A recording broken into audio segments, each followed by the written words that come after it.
drown in the way. I don't think there's anything else I need to do before I start the stream, so I've started it. I should have figured that out before I pressed the button, but either way, hello everybody, welcome back to another episode of Under Construction. The link is over there for the people joining live from our Discord, which you can join in the description. In fact, it's the only thing in the description for those who haven't looked. There's not much to see there. There's not much to miss, incidentally. So if you haven't looked, that's, you know. Hey! Hey! Hey! Sorry.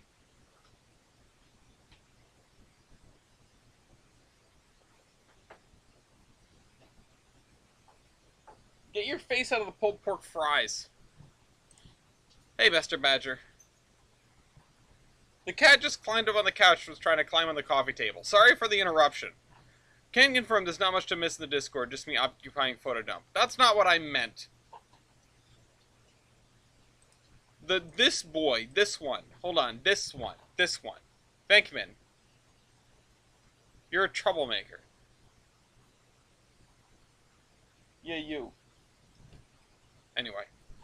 Oh, we're back. We're in already. Cool. Ow. I haven't been Train Man in years. Actually, that's not true. I was just gonna make a joke off of Mopak's comment there. Oh, we were making an airfield. That's right. Ah, see, I am glad I put this here. 3377. That's, yeah. We mentioned that on the podcast. That's an interesting development out of Steamtown. I don't think we're gonna see anything like as a result of it anytime soon, but you know, interesting development nevertheless. The cat is being a troublemaker. I see you. Cut it out. Anyway. So. I'm going to fill in a lot of this. Actually, I might just leave this as grass. Get some houses in there, etc. How come whenever something happens to one of you two? Yeah, no. True, though. Actually, you could just have it be Gloria saying that and have it, you know, be myself and Venkman and Lafayette. That would also be appropriate. Let's finish making a video of Frisco 462 Kit Bash. What's this about an airfield and why am I not employed there? I don't know. Do you want to work for me? Because you could. I'm sure I could find something for you to do. How good are you at Excel? Do you think you can make trading cards? I am going to build a little crop dusting airfield in Pan Am, because of course Pan Am needs an airfield, which is something that had not occurred to me yet until last episode, which is a surprise. Excel to error, trauma initiated. I'm in 22. I've been in Trainz 22 for like a year at this point. No, I'm not Tyler. Hey, Tyler doesn't make the trading cards. He just tells me when I'm wrong. Speaking of which, Tyler, if you watch this, I need 4014 stats, please. Yeah, I lingered in 19 for a very short period of time because I spent my entire Trainz life, I guess, my entire YouTube root building life, or just root building life in general, like a version behind the curve, and I was tired of that. I decided that when 22 came out, since I wanted the additional features and I wanted MPS, by the way, MPS stream coming probably Saturday night, depending on how things go here. Gloria is hosting a party for their girlfriends called Galentine's, and I am of course not one of the gals. I just sit in for the gossip, and I'll probably be here instead. Version behind. Look to the 2006 series. Well, that's what I mean. I hung on to 2006 for a long time. I skipped 09. I went straight to 12, but I went to 12 in like 2018 or something ridiculous like that. And as soon as I got to 12, they were prepping. Or sorry, no, I went because by then we had Tane out, but I touched Tane in the beta and went, wow, this thing's a mess. And then I sort of left that alone until it was fixed, which was a little while. Yeah, no, honestly, I was on 2006 almost until they shut down the DLS for it, officially anyway. So that was my impetus for leaving '06, and I finally did, and it sort of, it came as an opportune time. I went to 12. I worked on the Tamaros Vale and Anaconda. Um, did I work on the TV and ARR in 12, or did I move straight to the Iron Horseman? Because I know the Iron... No, TV and ARR was in 12. I think. Maybe. Maybe some of it was. Maybe I'm wrong. I can't remember. Doesn't matter. It's not important. What is important is that then I started using Tane after starting work on the Iron Horseman Chronicles, which, was not late in the life cycle of Tane, but it was not early by any stretch of the imagination. And, alright, we're going to do this. We're going to see how this works, actually. Then once I had, sort of done all that, I started working on Tolbrand in Tane, which is where Tolbrand started. And it got to the point where 22 was coming out, and I still had not moved past Tane, basically. So, when given the opportunity, you know what, I'm gonna try to line it up like this. Huh. How could I line this up? When given the opportunity, I just jumped up the versions. I said, okay, I'm not lingering for any longer. I'm not gonna waste any time. I am just going to go straight to the newest, most recent version because there's not really a reason for me not to.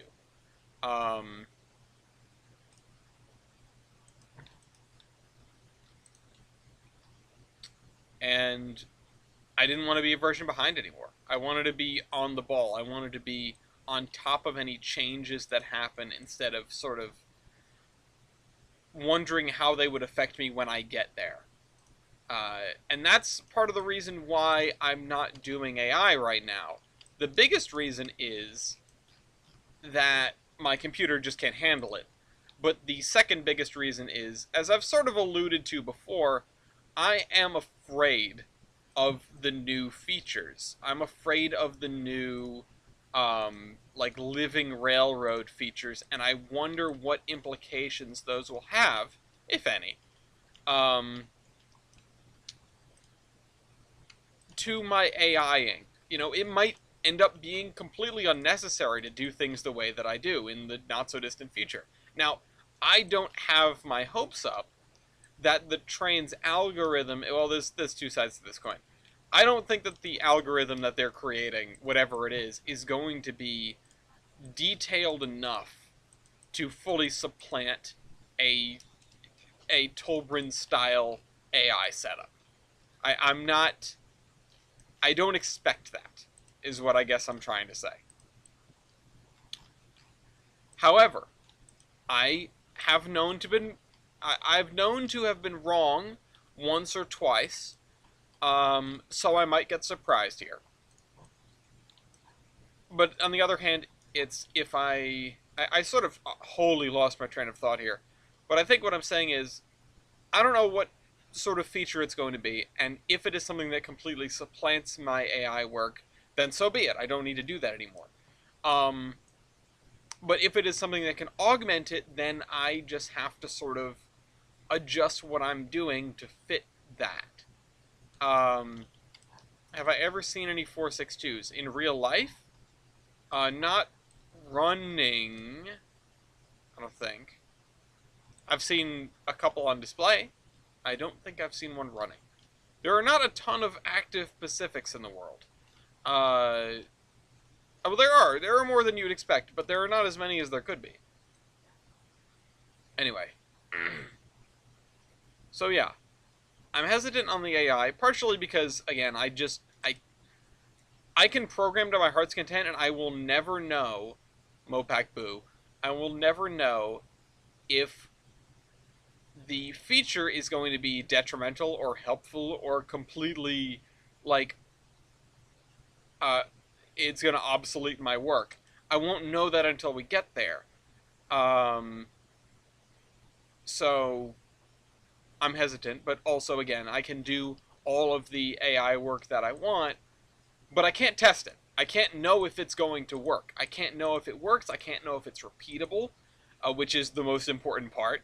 I cannot know if it does what I need it to do because it invariably crashes into something, it clips through itself, and explodes uh, after like 20 minutes. You guys even saw this last episode. Last time, if you, for those of you that want to see me drive a train around, the closest thing you're going to see to that for a little while, aside from stuff on the MPS route probably, is last episode. The last hour or so I dedicated to just driving around and poking around, and lo and behold, we saw the olive switcher, which is one of the biggest culprits for this, clip through its own train and derail. Insanity. But you know that happens. That's the way things happen on the Tolbrand Express. So, can you see him in the background? Just barely. Thank you, man. Hold on, I'll do this. There you go. Got a little star of the show back there.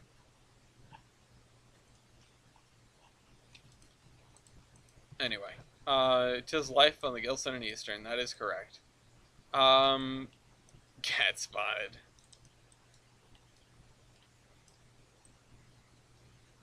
Alright, let's go finish taking care of this. But yeah, as for Pacifics, right? To finish answering the question, I have seen. There's not a Pacific at Steamtown, is there? I'm trying to think of one. I don't think there is one. Which is kind of a weird omission. Well, they had a Pacific. No, duh. They have the gigantic Pacific. I've seen that one, just not in one piece. That's why I'm thinking like stuff in the yard, stuff on the grounds. No, it's the one in the back shop that's been disassembled for 40 years. That's the one that I've seen. I've seen that Pacific. I've seen the one at the Rare Museum of Pennsylvania, the other K4, not the famous one.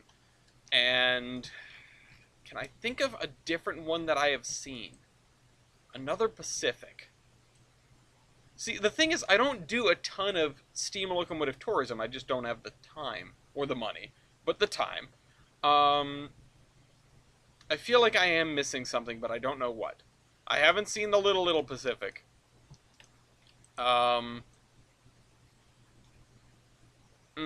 No, maybe something really weird that I don't even remember. But other than that, it might just be those two.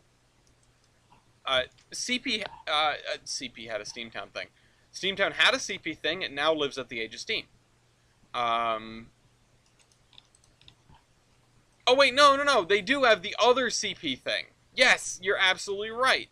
2317. I think I've actually seen 2317 running the very first time I went to Steamtown.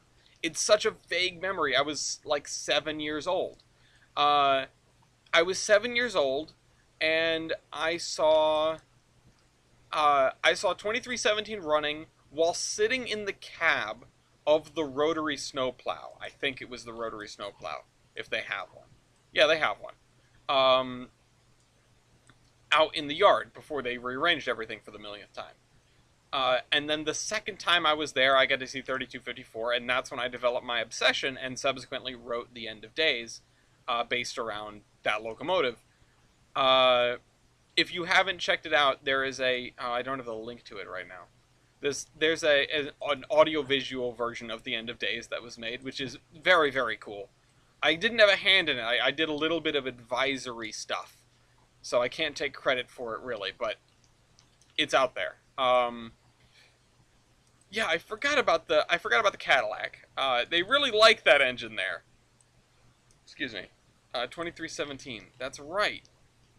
And I've seen that just it doesn't register to me because it was something that I saw when I was very young, and then was stuffed in the roundhouse, and I never got the chance to see it again. Um, all right, we need to figure out this situation.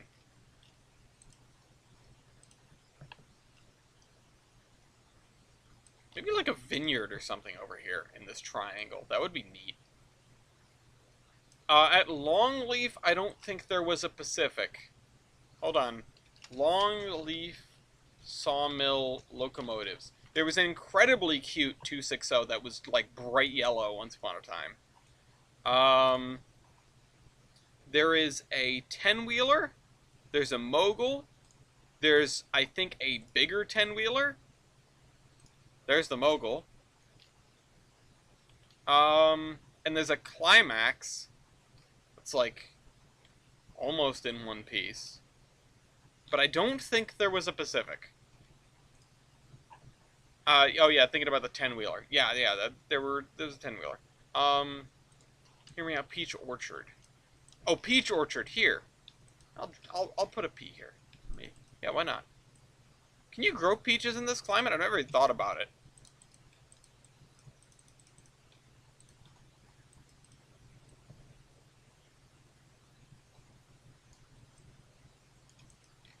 A for airstrip. Hey, TJ. But, yeah, no, I don't...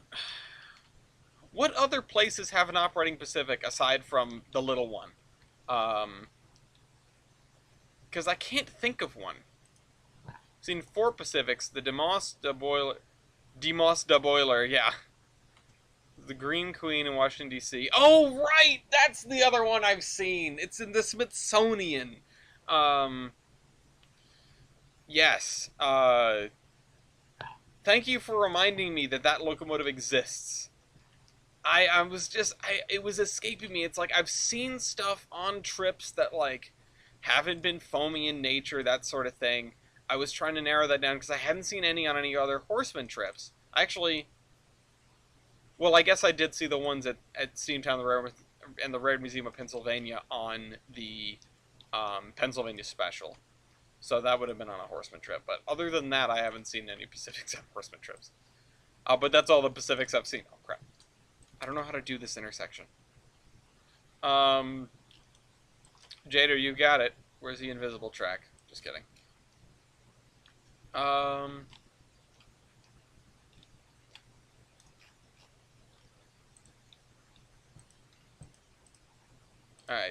Yeah, 1361's Rusty Hulk, if that counts. I didn't. By the time I got to Horseshoe Curve, they had replaced it, taken it inside. I mean, it wasn't at Horseshoe Curve. It hasn't been at Horseshoe Curve for a long time, right? Was it there, and then they took it down to run excursions, and then they stuck it in the museum in Altoona after it broke? And that's where it's been ever since? I'm pretty sure that's how that goes. That might be how it goes. Point is, I did not see it up there. And I did not go to the Altoona Museum because I don't actually remember why. We had other things in mind. We had other stuff to do in that area. So, it wasn't like a go see all the museum stuff sort of moment.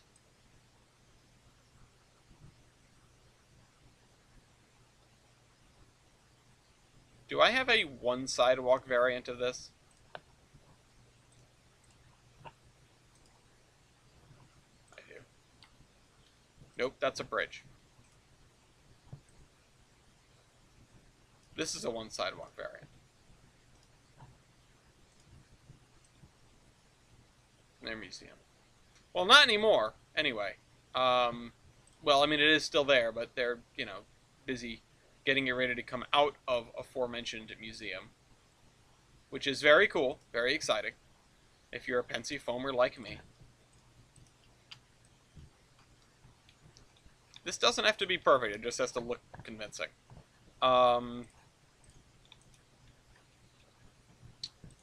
But, yeah, that's the extent of the Pacifics that I've seen.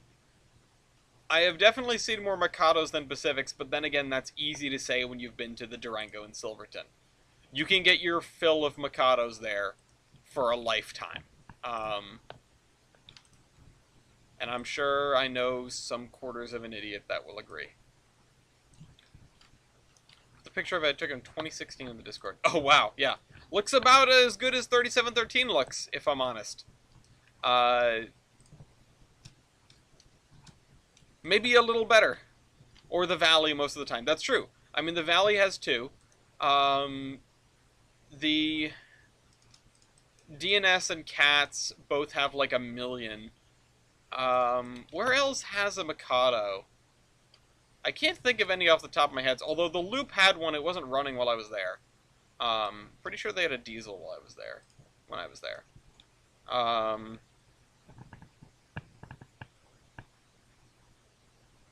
And then, yeah, the consolidation. Ramesima, Pennsylvania's got Mikados, yep. You know what's funny?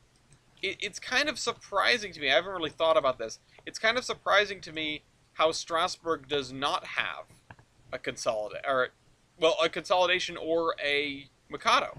There's such incredibly common wheel arrangements, and Strasbourg has a Mogul, which is like the only normal wheel arrangement that they've got, and a Mastodon, or a 12-wheeler, depending on how you want to call it.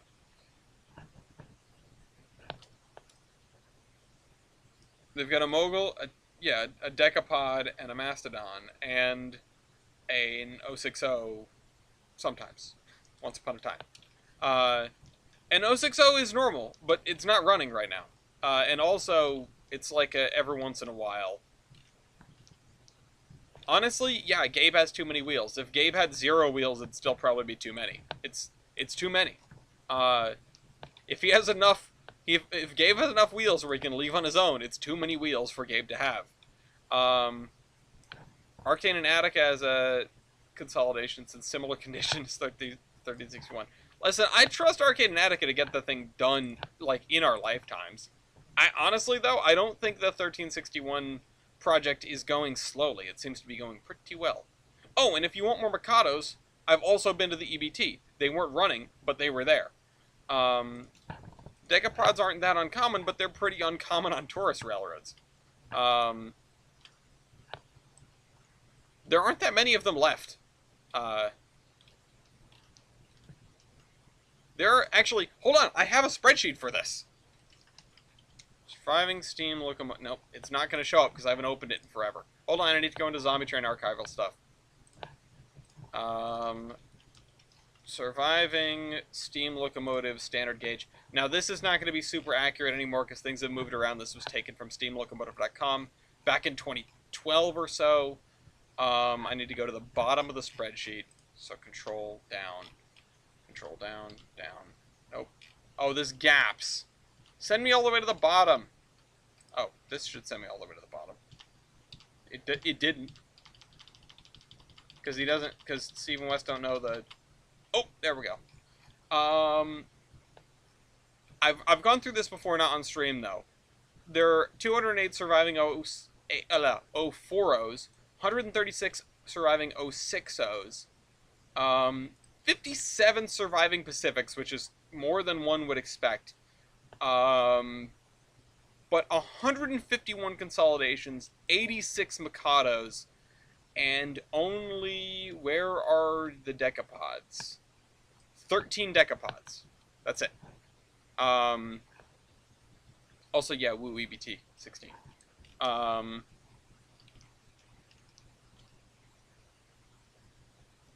Anyway. So, yeah. I have the readouts for, like, everything. If you guys are curious, you can just bombard me, but I might not get to them immediately.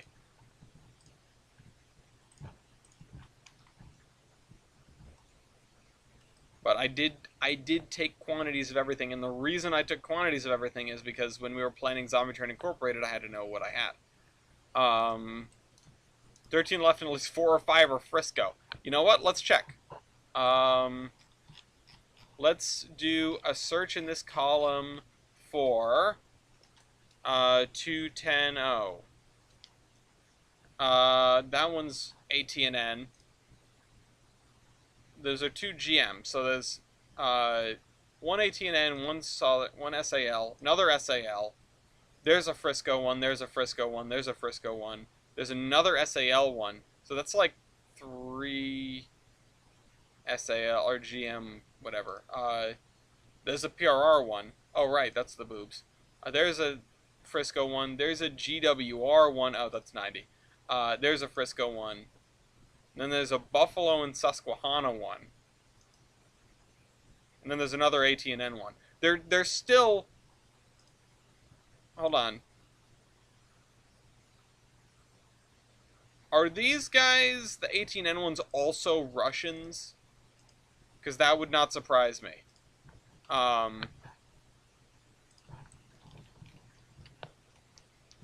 lot of the surviving decapods are Russians. It's weird to think that, like, the American decapod, the Ivan, is not just in the minority, like, last of his kind stuff. And the actual Russians are just everywhere. Sort of like, KGB or something. But anyway. Honestly, if they had just sent a bunch of decapods into Ukraine, it would have been better. Just give your neighbors free trains. Don't invade them. There you go. Taps forehead. Instant win in the political relations department. There's a Sioux line 210 out. Where's that? That's probably one of the. I might have read that one out as not the Sioux line. Because what is the actual name of the? Oh, it's the something something in Sault Ste. Marie. We've gone over this on Merger Mania. It's one of the ones that I had to write down 2 names for because everyone knew it as one and not the other. It's in Wisconsin. Yeah, okay. Yeah, I did read that one out. Because I took note, it's like, oh, there's one in Wisconsin. What the hell is that one? Yeah, Minneapolis. Yeah, okay. So that was like the last one that I read. Is that a Russian, though? That's my question. The Russians have like 1,000 210Os in storage. Hey, strategic steam reserve, baby! For those that were present at my reading of the reserve in coffee shop, you know what the hell I'm talking about. I mean, the strategic steam reserve doesn't really exist anymore. The last one, oh, it's not. Oh, okay. Color me surprised. The last SSR locomotive was, I think, Swedish, and was taken out of service in the mid 2000s. I'm pulling these numbers out of my Tookus. I don't remember all the details, but point is, they're, they existed. They existed and they're gone now. Oh, you know what? I actually wanted to do this with this texture, but whatever.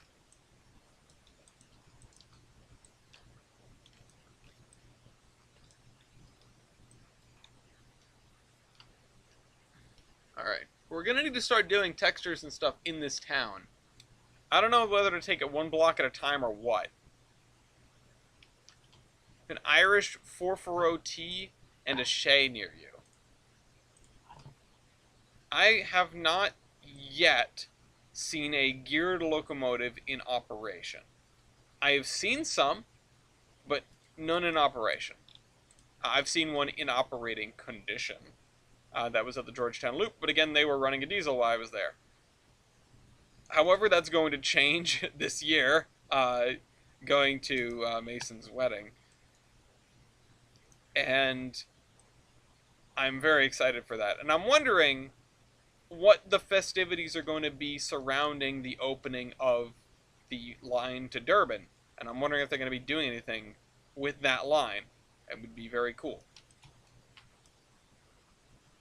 I remember Jader was keeping track of that railroad just for the sake of his name.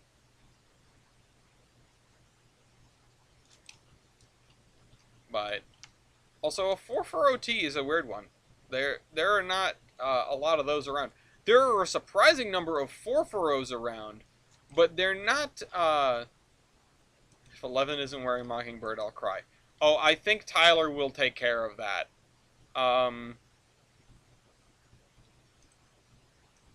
Georgetown got an extension? Yeah, all the way to Cass. I've been in one, not one near me. It's been out of service. Damn. I have been around one. Actually, I've technically been in a geared locomotive, but not in the traditional sense. I have been in a cog locomotive. It has gears. It has an above average number of gears for a steam locomotive.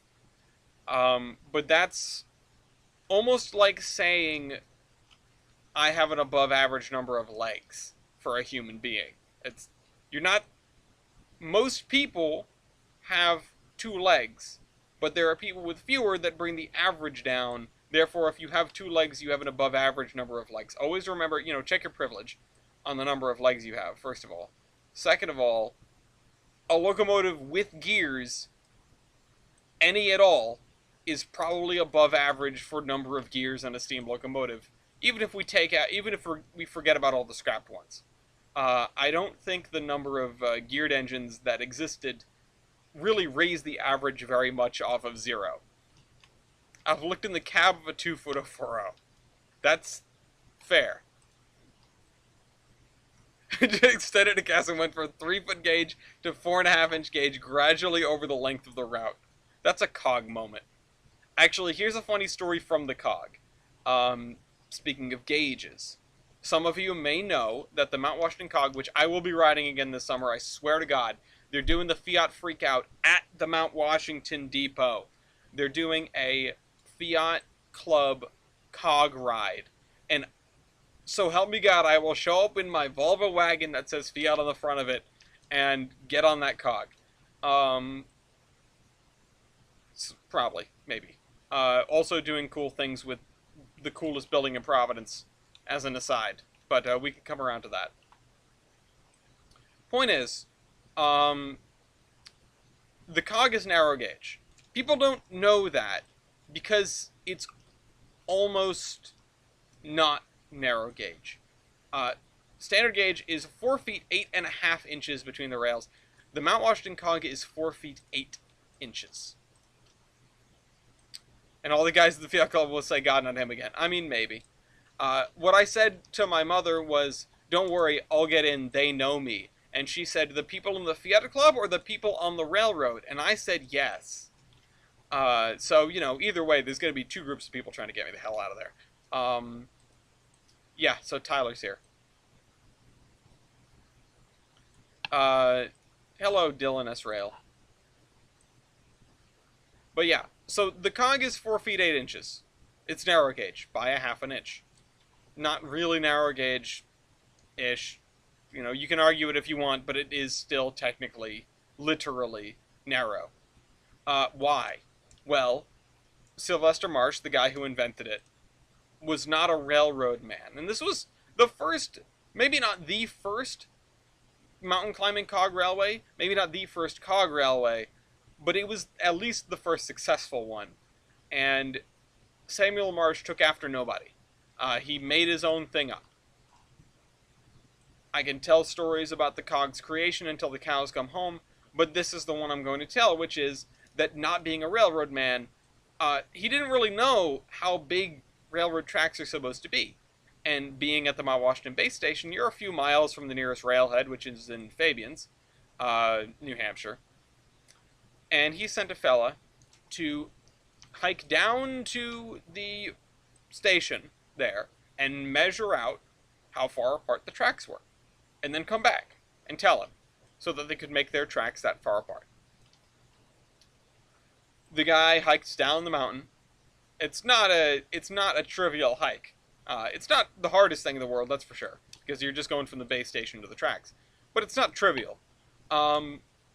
He gets there. He measures out the tracks. He gets a stick that fits within the rails just right.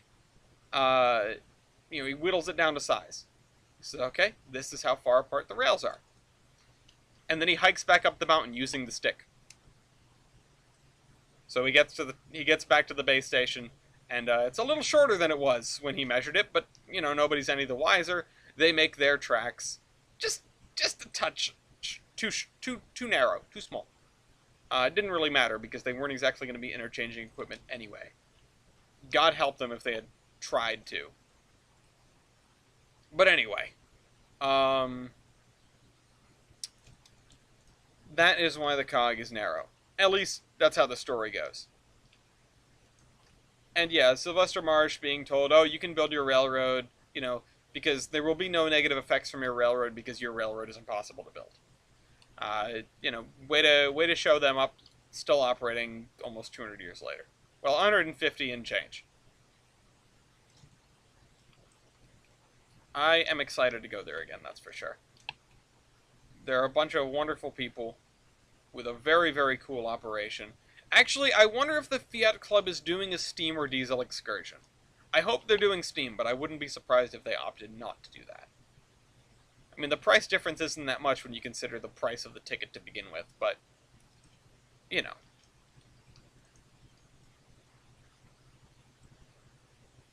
I am not totally sure, in actuality, what is going to become of my trip to New Hampshire.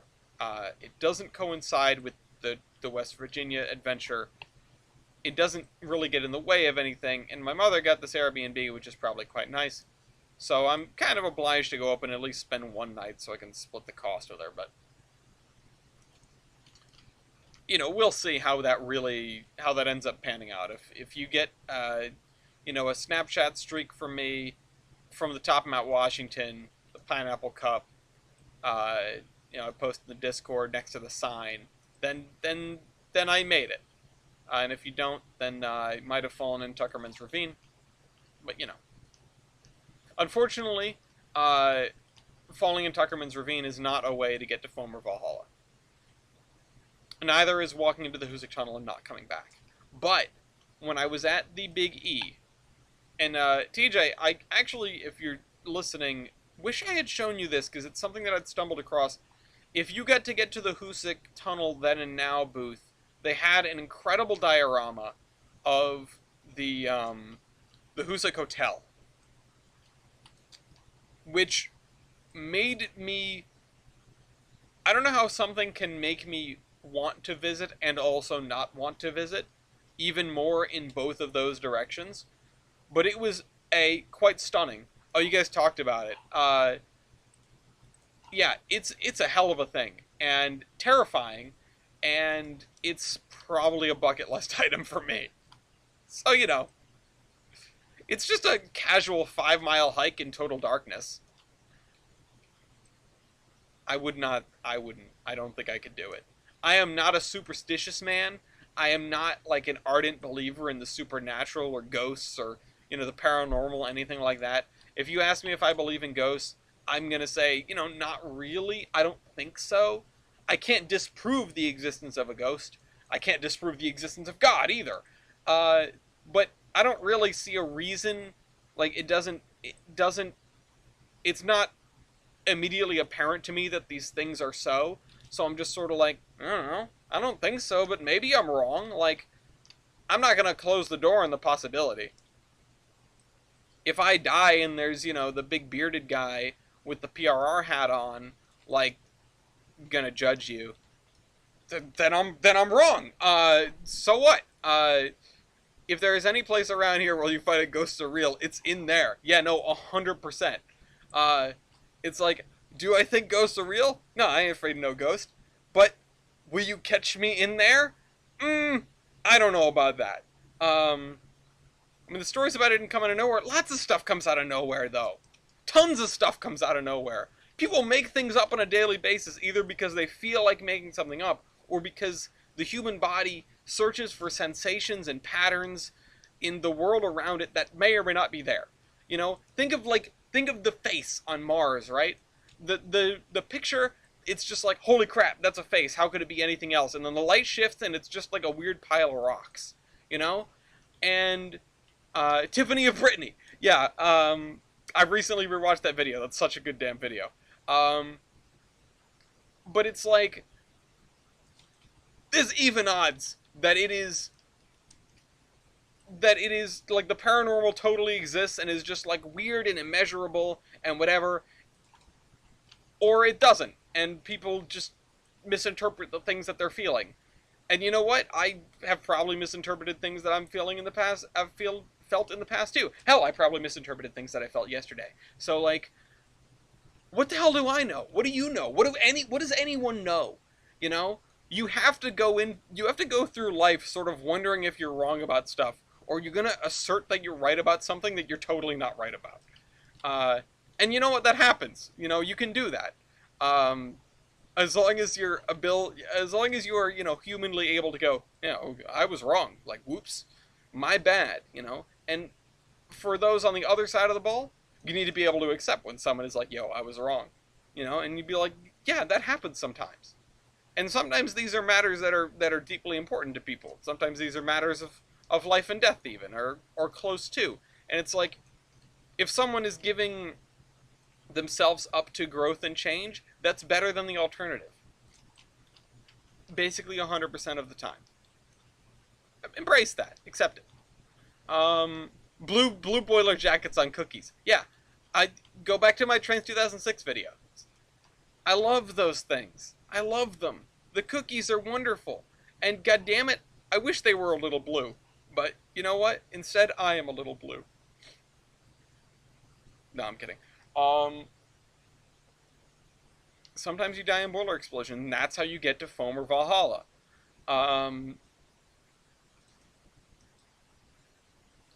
Speaking of which, I really wanted to play Rareheads Online. I tuned into the 3/4 of an Idiot stream. I wish I could have been a part of that. I was not. I don't know. But that was a lot of fun to listen to while I like killed myself in Noida and tried to figure out OpenTTD.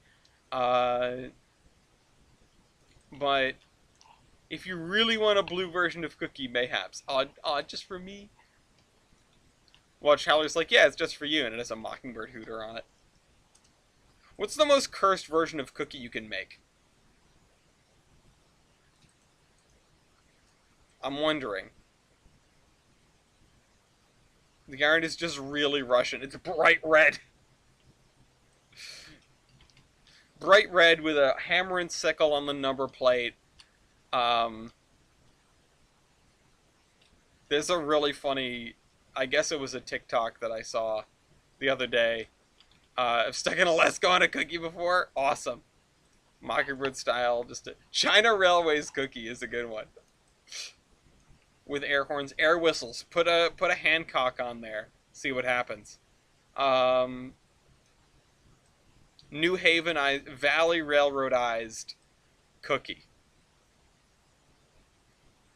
Standard gauge cookie. Yeah, but nothing else has changed. It's the wheels are wide. Just on one side, like a velocipede. You cannot tell. No, they look good. They have a weird sense of style to them. Like, honestly, you know, I've said this before. Say what you will about commies, but they make some cool monuments. Like, they have a sense of style. Not necessarily always a good sense, but it's there. What the hell else? There was a thing. There was a, you know, the monuments that they make, the steam locomotives, the, like, buildings that look like spaceships. It's all wacky looking stuff, but it's distinct, you know? And you gotta love someone who goes for a style. Yeah, ask the Nazis. You gotta love someone who goes for a style and nails it, you know? Even if it's their only, like, redeeming trait, sometimes. Sometimes something is just, like, mechanically bereft of sanity, but it looks really cool. And for that reason, it's okay. Cookie triplex. You people are awful. Damn, you guys are getting worse than I'd ever imagined. This is fantastic. Tyler, add them to the list. 2242 cookie. Cookie, but it has like an extra set of rigid wheels in between a pair of the drivers, like that one entry in Loco Locomotives. The smashing the white system thing. Turbine cookie. Quadruplex cookie. Skooky! Each set of drivers is individually articulated. Oh my god. Honestly, it would be really interesting to, you know how there are, you'll see these posts of like, I didn't even talk about the Tumblr thing. I'll get to that later. The TikTok thing of like this guy just puts down a hammer and he places it on a sickle by accident, and the Soviet theme starts playing from everywhere, and he's like, "Oops!" and he picks it up and puts it somewhere else. Um, because that should happen in real life.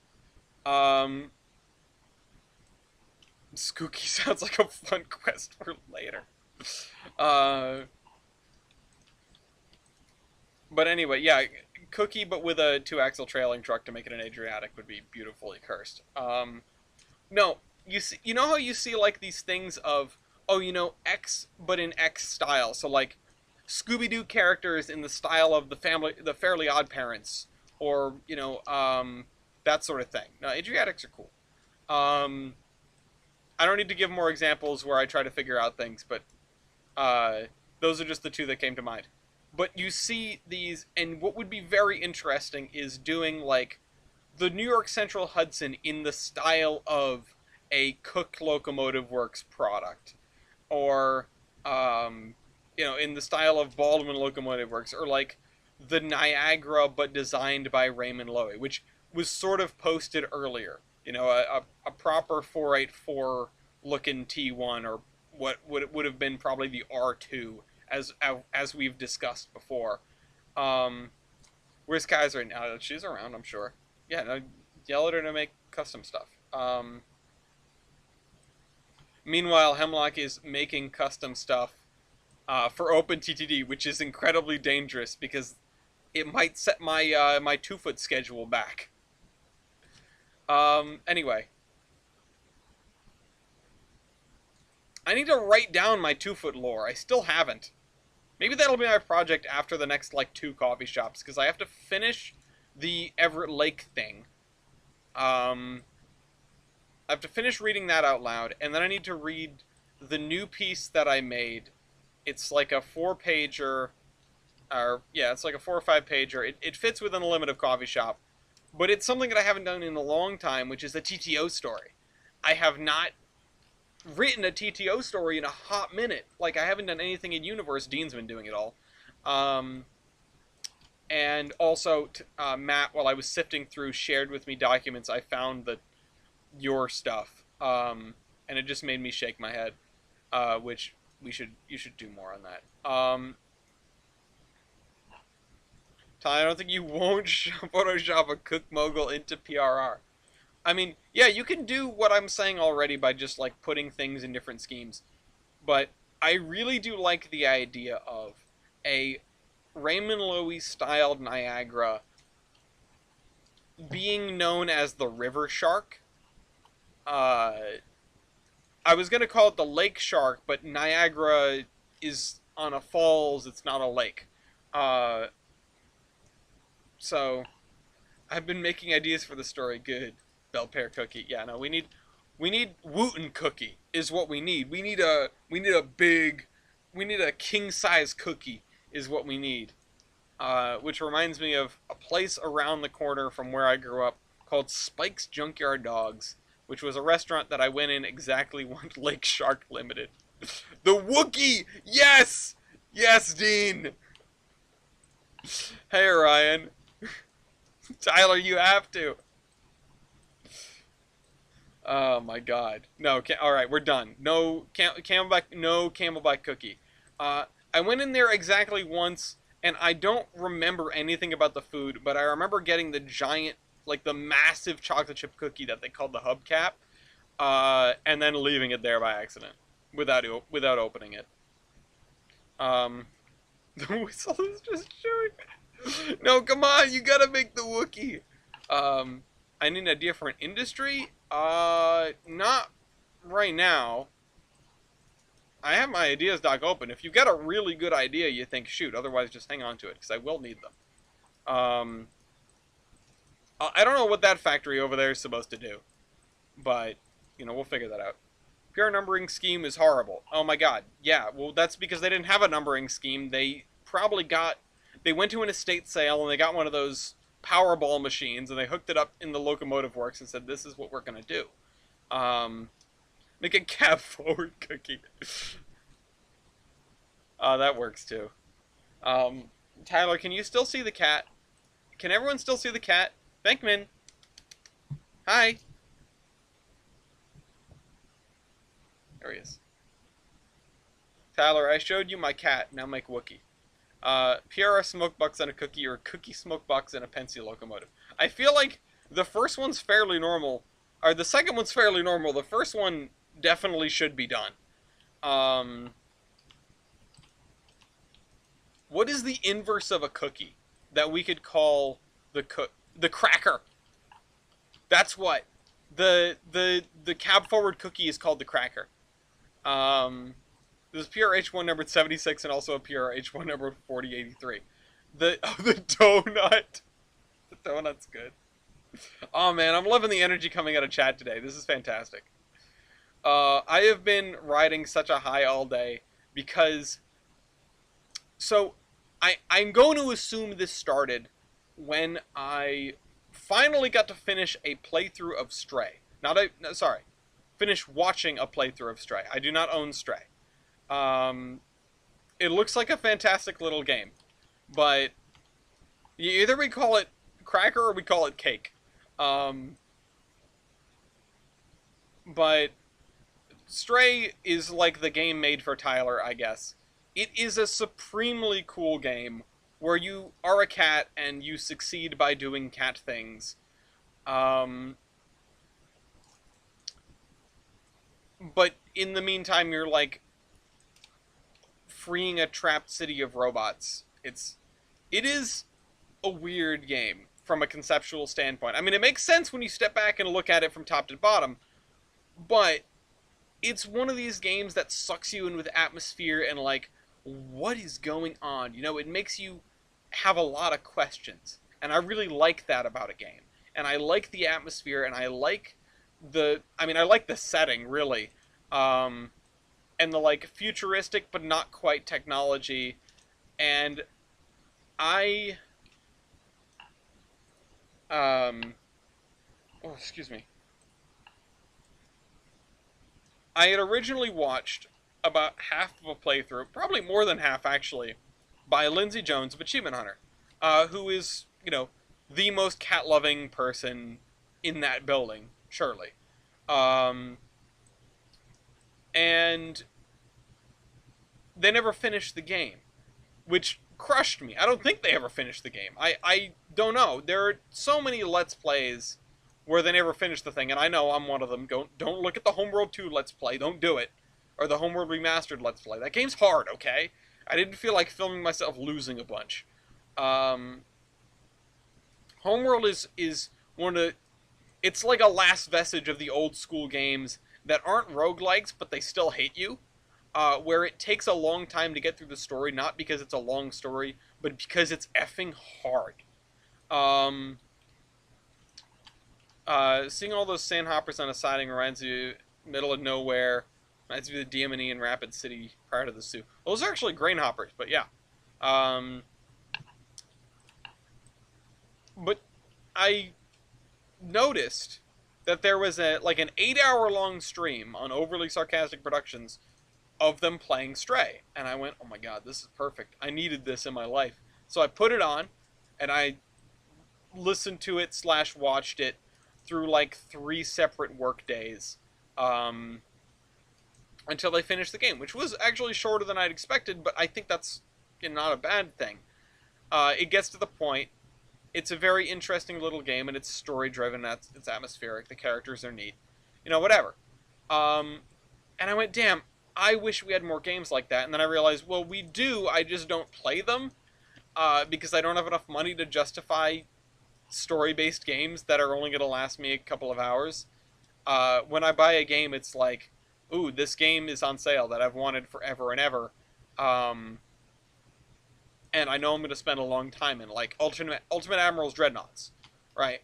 I had the chance to buy, so, like, I know that Heist and the gang have played Deep Rock Galactic, not necessarily on stream, I don't think, but there's another group of friends, one of Wybold's friends, really, that I am also in, and I know they've played Deep Rock Galactic. And I saw that on sale, and I went, oh, that would be cool, because, like, it's a crapshoot when I have free time. I feel like I always want to play games with my friends. Of course, the Horseman more than anything. Um, but when I have free time, nobody's around.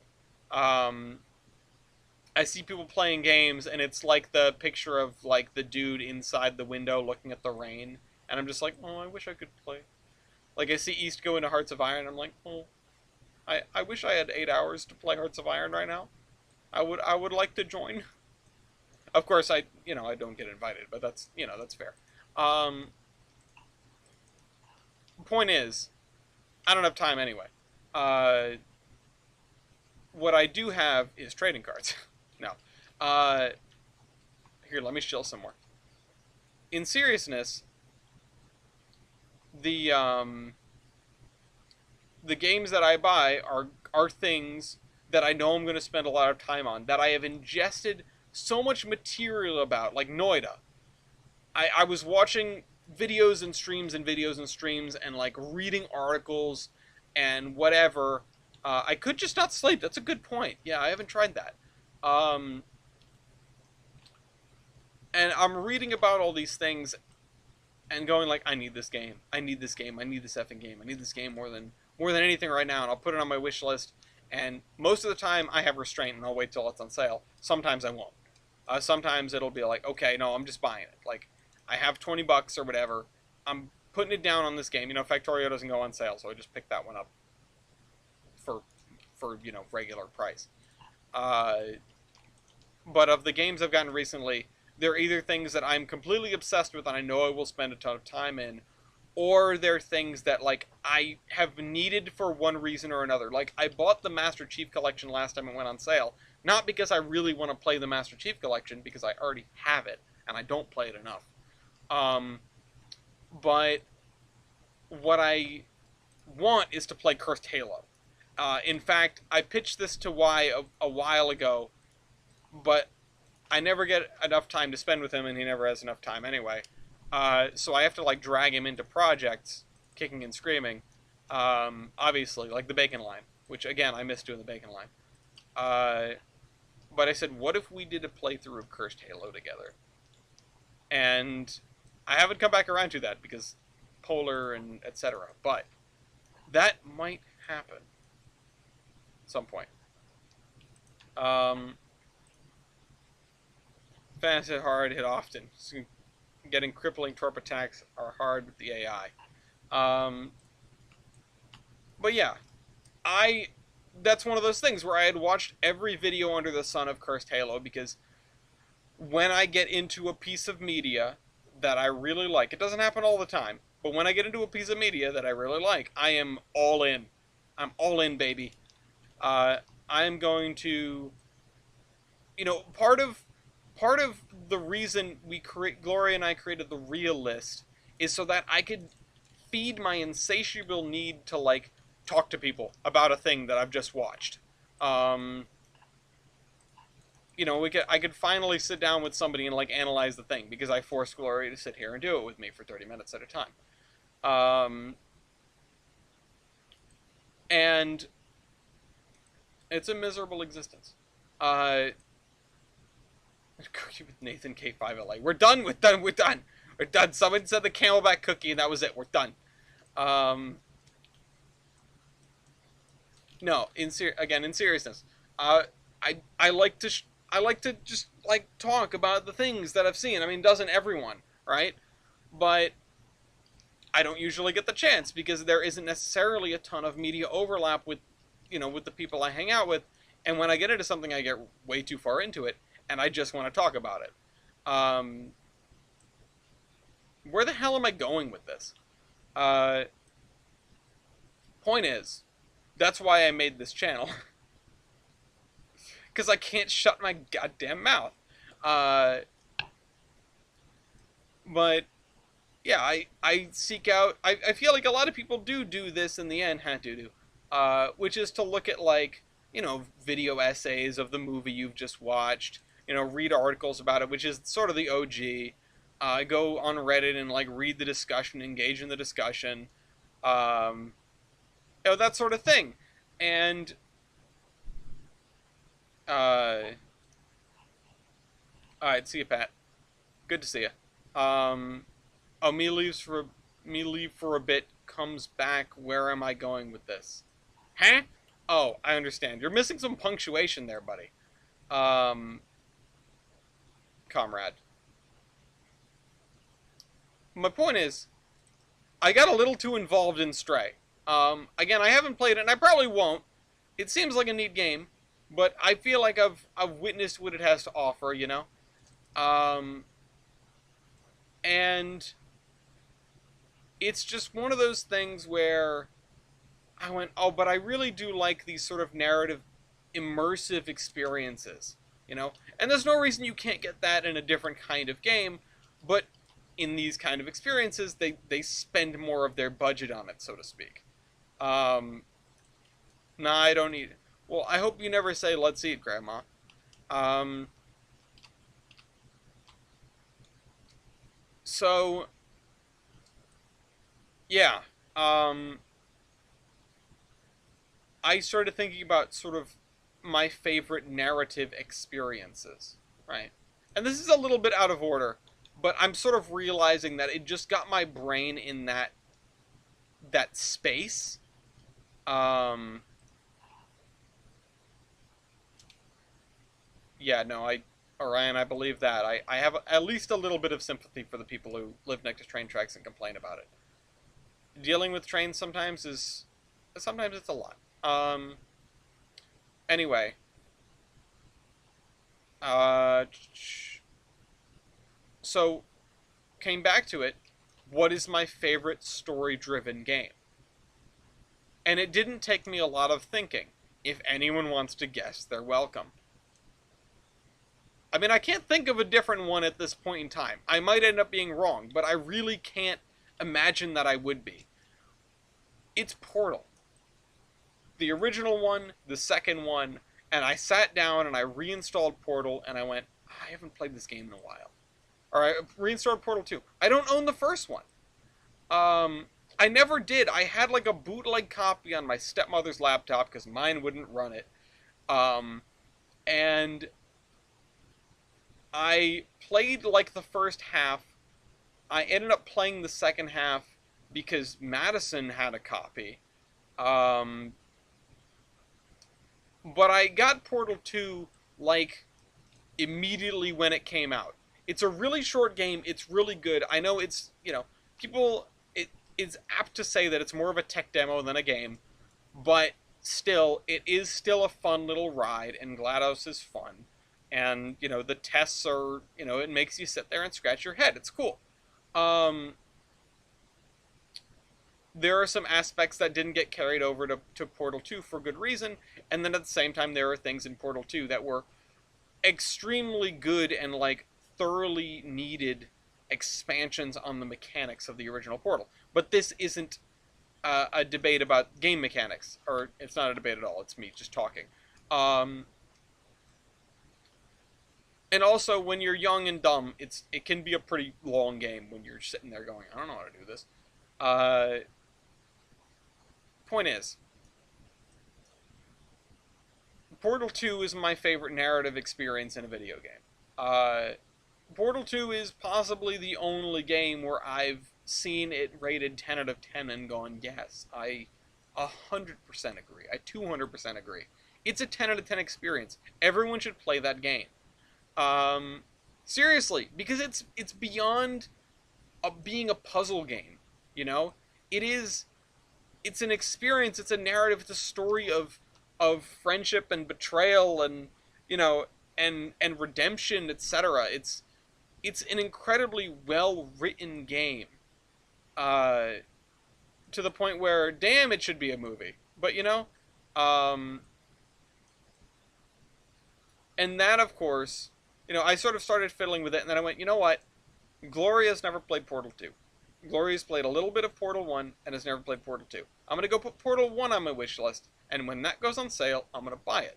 And I'm going to sit down with Gloria, and we're going to play through all of Portal front to back. And it will at least be me playing and them watching, but it might be them playing and me advising or hopping in when things get tricky.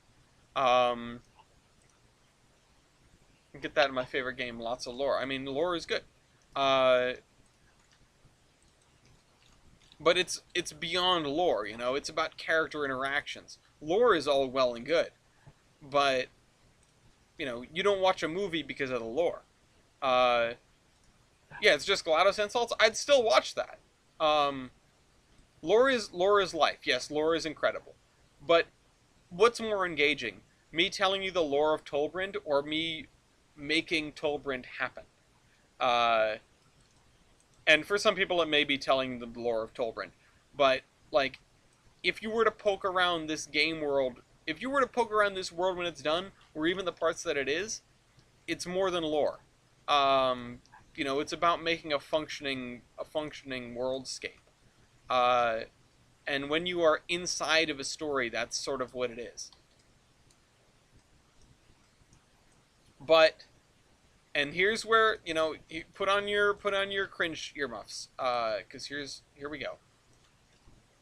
I'd like you guys to take a guess, if you like. And I know I didn't give any, like, time for Jada to respond to Minecraft, which is a good answer. Museum may come later in Gilson City. We'll see about that. Um,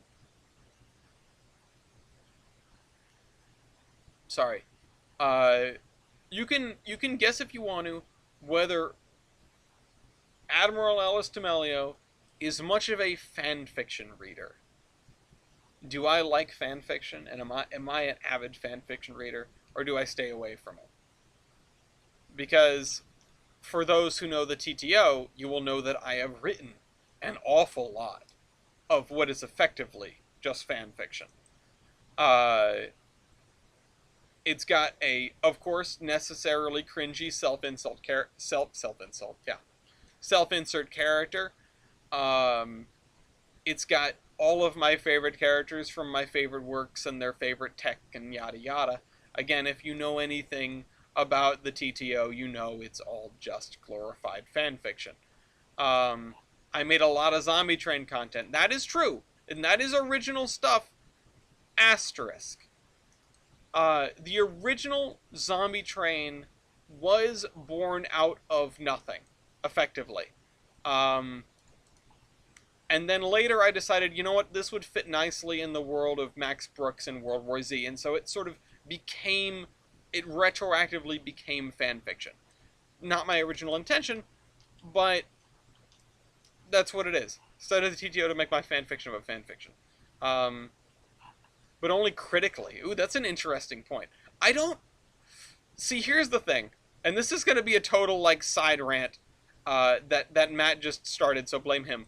I feel like we're all too critical these days. I am so tired of just negative takes. And I know some things deserve it. And I know sometimes that's engaging, it gets the views, it gets the clicks. I understand. That's how the internet survives. That's how content creators survives. Content creators survive. But there's a reason I don't listen to Kill James Bond. I like James Bond. I'm not like an avid Bond fan, but I have watched a lot of the movies and I own a couple of them. My heart can't take that, okay? I don't want to, I don't want to listen to Kill James Bond. Maybe I will at some point. And maybe I'm wrong. I'm just afraid, you know? Um, Life is a bad fanfic. Um, feel like you'd read it to criticize and analyze compared to your own writings, but only for that. In fairness, I don't, no, it's interesting. A lot of writers, and I would give this advice too, a lot of writers would say if you want to improve your writing, read a lot. And that is totally valid, normal advice. But it's more shallow than read a lot and analyze it and think about it and see what you get out of it. No, just reading stuff helps. Um, and yeah, I do want to improve my writing, but it's not something I do, as anything more than a hobby anymore. And even then, it was only a hobby, really. It was just a hobby with stakes when I wrote for the Iron Horseman. And I'll get back to that. I'll get back to that novelization of Whatchamahoo's it once I run out of other things to write down. Um, the motion picture. Um, or Battleship summarized. Big alien ships made big booms. Folks got mad. Lore of well, made bigger booms got sunk. Came back and you proceeded to delete grid squares from there. Nailed it. And Rihanna was there for some reason. Uh, honestly, I unironically like Battleship, the movie. It's one of those things. It's just so bad it wraps all the way back around to good. I love it. Um, yeah, original zombie train was made out of broken frame locomotive, rip in peace. Um, but no, I don't read fan fiction for that. And I if I wanted to, I would just read regular books. You know, I could read published authors just fine, and that's what I have done. You know, I read through most of the Honor Harrington series, which is a great set of works. If you like really hard sci-fi or relatively hard sci-fi, I read through a lot of the Halo novels, which is sort of the same way. It's reasonably hard sci-fi. Um, I haven't read much in a while. I read, you know, I try to keep up with the Isaac Bell books, um, but I haven't read the most recent one since Clive Cussler died. Rip. And yeah, I don't know. I haven't done a lot of reading lately, but I haven't done a lot of writing lately. If I'm reading, I'm usually going back. When you're reading Get Inherited, but I'm leading into Hornblower instead. I mean, her name is H.H. for a reason.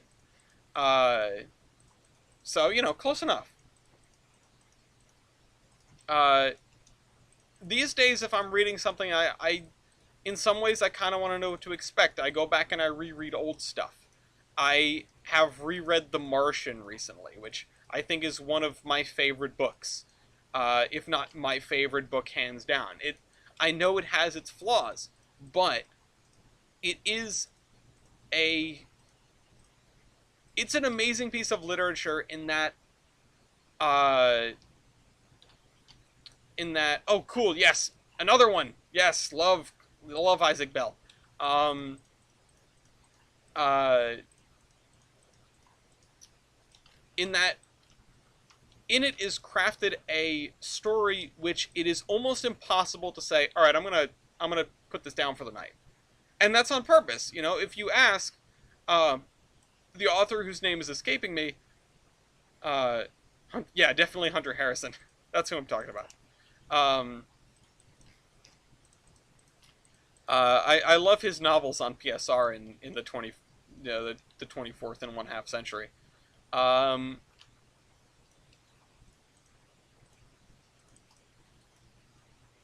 sorry, I was thinking. Um, Matt Damon, First Horse on Mars. If you watch The Realist, you'll understand that reference. The yeah, it's an incredibly well crafted book, and the I can't put it down nature is 100% on purpose, and it is executed very well. Um, so Hunter Harrison and his glorious horror novel PSR. Yeah, no, it's not glorious if you're a shareholder, or it's not horror if you're a shareholder rather. Um, stonks. Just kidding. PSR not good. Well, this whatever. You know what? Forget it. Go watch the Well There's Your Problem on PSR. I'm not doing my nuanced critique right now. Uh, the hell was I saying? I haven't watched the most recent Well There's Your Problem. I just haven't gotten around to it because today I was rereading one of my favorite pieces of literature, which is my favorite piece of fan fiction out of the two that I've read. I have one saved that is a 10th Doctor and Firefly fan fiction. And then I have this one, which is called Blue Sky. And it's apparently very well renowned. I did not realize there was an entire fandom built around this fan fiction until today. But instead of doing things at work that were like work, because we had IT there for half of the day and I had meetings for the other half, I read 16 chapters of the Blue Sky fanfiction, which is a continuation of the story of Portal. Um, it is awesome. I think that everyone who I think that everyone who has played Portal 1 and 2, or even just 2 really, all the way through and is like, "Oh man, I need more of these characters," should go and read Blue Sky. It's so worth it. I know it's fan fiction, but it's so well crafted. They nail the characters, or whoever wrote this. I say they. It's singular individual. They don't know their gender, so we'll go with they. Uh, uh, Nail the characters, nail the narration, nail the dialogue. Have an incredible grasp of interesting and unique prose to the point where there were only like two things, aside from a couple of like missed spaces here and there, but I get that, in that entire fanfic that I went, maybe you could have phrased that better. Little repetition things like where you say tried twice in 3 sentences. Uh, uh, that isn't an actual example, but like usually, even in a very well written book, usually I have to pause every once in a while and go like, how would I rephrase that? And yes, I did do that a couple of times through here, and so Matt, I suppose you're right, in the end, but uh, but it was far less than I would have expected myself to, even with like a professional work. It's outstanding. I hope this person went into writing as a profession because they're that good. Uh, and yeah, there's an entire fandom built up around this. Somebody turned it into a comic. They turned it into an audiobook with like semi-professional voice actors. It's just, oh my god. And that's my fanfic thing. Um, there was a fanfic of an anime that I was reading, and it was so militarily accurate, it was boring. Yeah, what's fun, I just want to aside here with the military stuff. What's fun is military stuff gets more boring as it becomes more realistic, and then it hits a switch where it goes all the way back around to super entertaining. Like, people say, sort of like My Cousin Vinny is the most accurate law movie, Down Periscope is the most accurate submarine movie. You know? It's it's people being humans and not military robots, you know? I know that, and I will say, oh, not everyone obeys a chain of command, necessarily. People find caveats, people do stupid stuff, people get up to shenanigans and hijinks. And, yeah, and Das Boot is the other one. People say Down Periscope is the best for peacetime, Das Boot is the best for wartime. And it's just like, either you accept that there are going, either you make a Hollywood movie out of it, again, usually with a negative connotation, but I'm not applying that here necessarily. Either you make a Hollywood movie out of it, you say like, yeah, this is, the main character is going to do main character things, and these characters are going to be archetypes and whatever, and we're going to make a good movie TM out of this. And then you get the people going, well, that's not how things work in the military, yada yada. And usually they're right, because things have been twisted to fit in a Hollywood narrative. And then, as you push it further and further, again, you have the, well, that's how things work in the military sort of vibe. And then you get to the point where it goes way past that, where you stop treating them as characters, and you start treating your characters as people. And sort of, well, how would people react in this situation? How do people react when they are in the military? What do they do? What do they get up to? That sort of thing. And now you've come all the way back around. I have never been much for character archetypes. I uh, Zoom worlds are cool though. I'm biased because I saw them getting built, but I do like the Zoom walls. Unfortunately, they will never be a platform for anything useful, but at least they're cool test beds. Um, but that's a discussion for another time. Anyway, this is Turn from Trains to Film. Sorry I couldn't be here longer, but I'm going to go. Have a great night. Good night, Master Badger. Um, so, I never looked up character archetypes or, like, how to write a good script until, like, last year. They were never going to be replacements for the Iowas. Um, they're like, the Iowas are not stealth ships. These are fitting a different role. You know what the replacement for an Iowa? Just a bunch of missiles strapped to a destroyer. Or like a bunch of fighter bombers, you know? I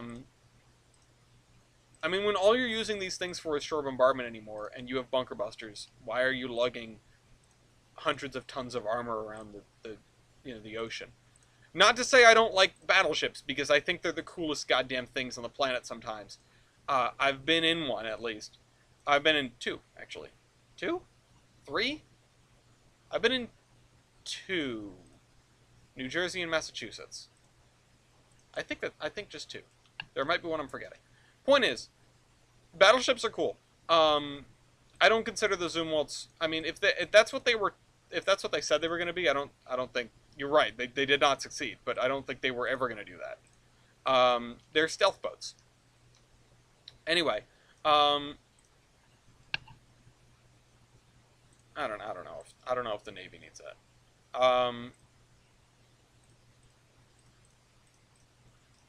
But point is, where the hell was I? Talking about characters. You know, when I started writing this, when I finished the first draft of the Housatonic, I finally went like, okay, now how do I make my characters good characters? You know, some of them seemed a little bit amorphous, some of them seemed a little bit, I could do more with these. I could make them fit better in a narrative structure.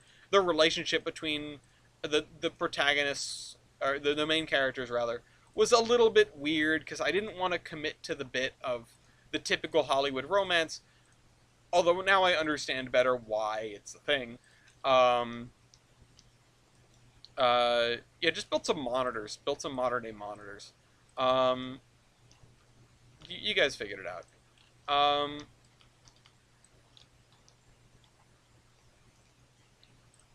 But people have given us, praise before on the characters in the Iron Horseman Chronicles. And yes, some of them are hilariously static and, like, dumb for the sake of plot. Again, to go back to Dan, I feel like we did his character dirty. I always wanted to do so much more with him. Him with the talking freight cars bit, I've always looked back on and been like, why did we do that? He's not stupid. He's selfish, but he's not that dumb. Point is, keeping people confused with each other.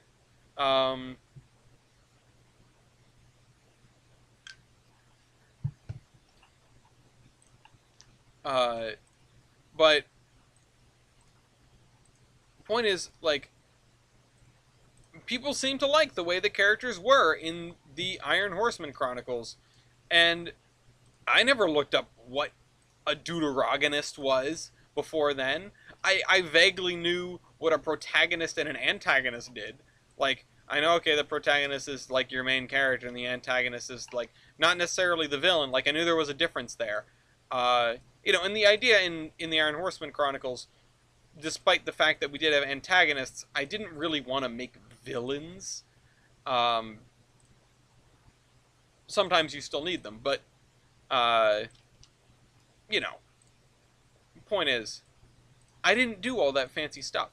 And I feel like you can get pretty far without caring about it. TJ, maybe you disagree, but I feel like as long as you treat your characters like people, then you can still get pretty far. Without needing to know very much of, like, the behind-the-scenes mechanisms of what makes stories work, and what makes good characters work, you know? You can get away with stuff. It won't be perfect, you know, it might not be silver screen quality, but it's damn well good enough for amateur productions, shall we say. It's good enough for fan fiction for the most part. I mean, you have your characters made for you in fan fiction. Um, it's good enough for, you know, just short story writing as a hobby. Sure, if you're gonna get all Wizards of Winter, then or Winds of whatever the hell what's the one the what's the Game of Thrones book that's never getting completed? Winds of Winter? Um, oh, uh, Mew. Let me answer that in a second. But point is, if you're gonna get serious about it, yeah, okay, maybe look something up, like I did. But you can get pretty far not knowing it, not knowing very much. Um, okay, Mew. Let me. I don't want to. The MNN is a cover. There's a piece. There's a large and important piece of Lee's story that not only was never explained in any piece of Horseman media. Uh, I'm not sure we ever planned to explain it properly. It was something that sort of gestated and appeared, like many pieces of Horseman lore, that sort of developed into its final form long after we had stopped actively producing the show. Um, so let me lay it out here now. Lee was in the mob. He was part of the Italian mob in the Northeast, doing a working in a large and lucrative anthracite smuggling operation from the coal mines of Pennsylvania up across the Hudson, because they smuggled them in fake Railway Express agency boxcars in order to avoid the Selkirk Hurdle, and then into Canada from there. Lee's part was around Boston, because he was B&M. The deal with this operation, because it was circumventing all sorts of, you know, border protocols, yada yada, was that in order for inspectors to be none the wiser, you had to make sure that the fake Railway Express agency boxcar was never on the train with its real counterpart. Lee messed up. Lee messed up, the feds came crashing down on the thing, and Lee, who had, you know, friends in the area, Blount and Hank and Bell, who were all getting ready to move out west anyway. Well, Blount and Bell were.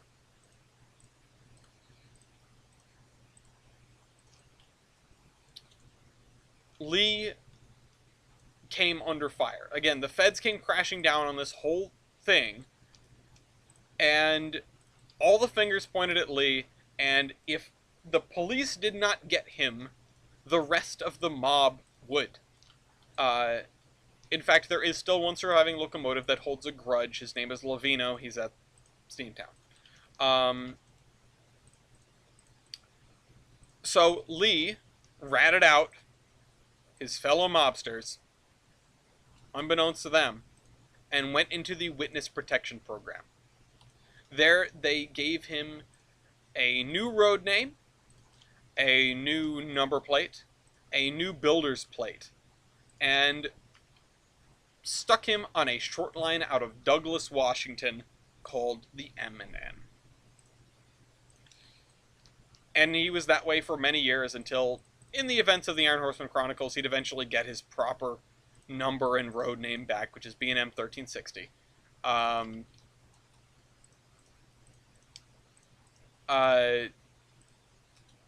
Yeah, our Justice Department is fine. Hey, I mean, you know, they love rats. So, yeah, Lee got himself in trouble with the mob by screwing up their anthracite smuggling operation because he was kind of incompetent. There was another whole thing there. There's like a love story angle of this with the comet, but that's unimportant right now. Again, yeah, that's the That's the story. Screwed up the thing, went into witness protection to save his own damn life. Um, got relocated to way out west because that's where his friends were going, and then the uh, the the Iron Horseman absorbed that short line, and it's probably defunct. I mean, it was just a little line out of Douglas. So, yeah, that's why they brought up the comment. Yes, yes, and that's the other part of this story, because when Lee goes back to Providence many years later, this was going to be a story. When Lee goes back to Providence many years later, Hank, Blount, and Bell were not in on it. They were not part of it. They were just friends.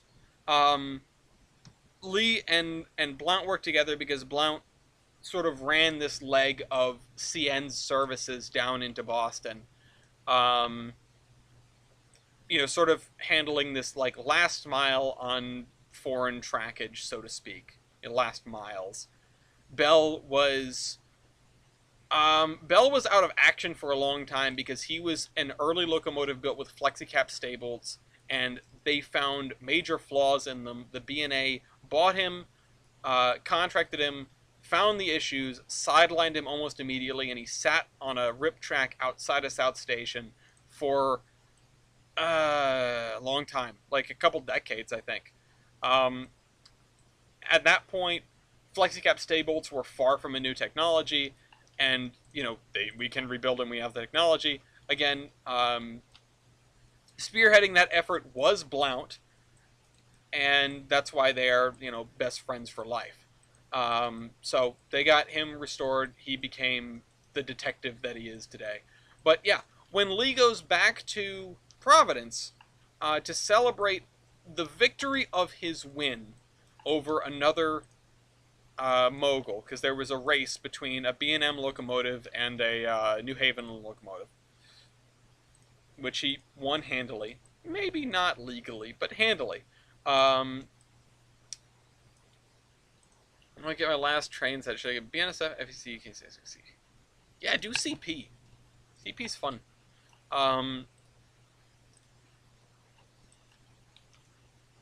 He sort of tries to rekindle the thing, this will they, won't they, very brief thing with the Comet. They had sort of a meet cute back when he ran the race, and he's been thinking about her ever since. So he gets back there, and this probably would have been like a flashback episode. He gets back there, and obviously he has just gone from witness protection to, hey guys, I'm back, it's me.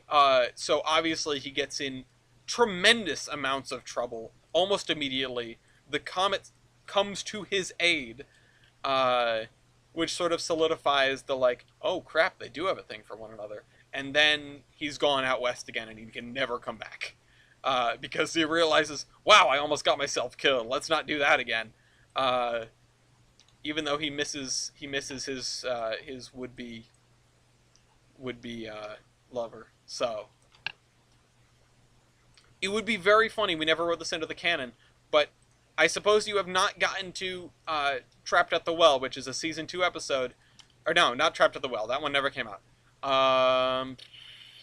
It's the one about the fire. It's one about a fire. I can't remember the name of it. It's early in season 2.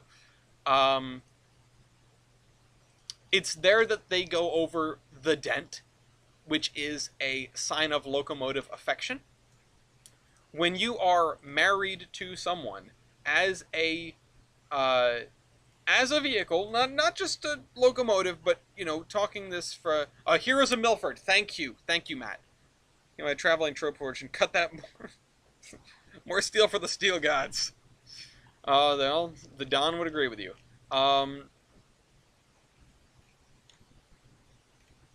Anyway, so I'm getting distracted now. I just filled all this in, and I don't need. Oh yes, you watch Heroes of Milford? Holy crap, you're pretty far along then. Yeah, they talk about the dent. When you are married as a vehicle, as a locomotive, even usually as a again, talking this from a purely locomotive standpoint, but other vehicles do too. You and your newlywed go to a switch and just boop like that, like BNSF did, but not as bad. Um, and then you keep whatever damage you get from that, unless it's something catastrophic that you need to run. But if like you bend your buffer beam back a little bit, or you get like a ding in your smoke box or whatever, that's you hang on to that. That is the equivalent of your wedding ring. Um, and you know, Sam gets that off of a tank car, and they make fun of her for it. Um, but it would be really funny if the comet had this unexplained dent.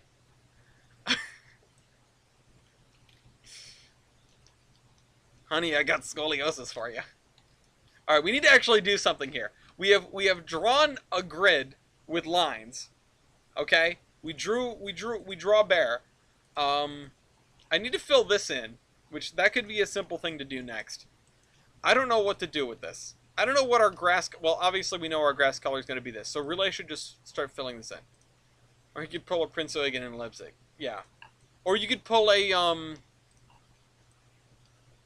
What did Olympia bump into? Well, it did run down that light ship, right? It ran down the light ship Nantucket. That's not what I'm thinking of, but thirst for blood or whatever. Anyway, I need to remember how to do little town blocks like this. I don't totally remember.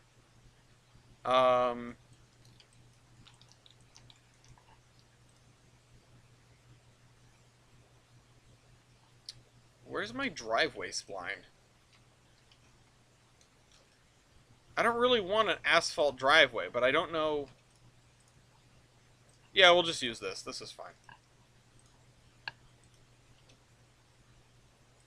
Yeah. Again, why... Some may ask, why is Horseman lore this obscenely fleshed out? And my answer is because I'm incapable of answering questions with, I don't know.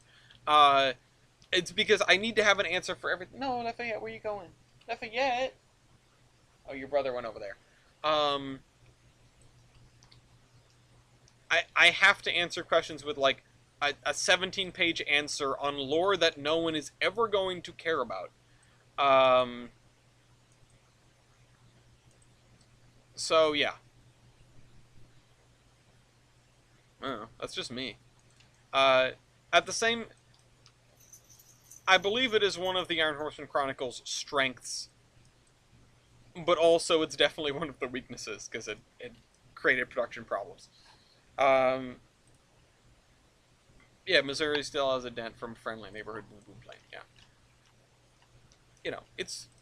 That's one of the things. Comet having a forever unexplained dent until the end of her service life would have been a perfect way to sort of solidify that.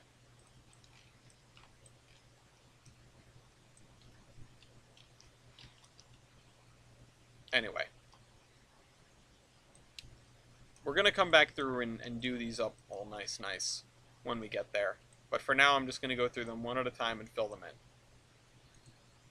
So now I want to turn into a different tack now that I've done being bombastic, and I want to talk about something else I'm obsessing about, which is a group called the Oh Hellos.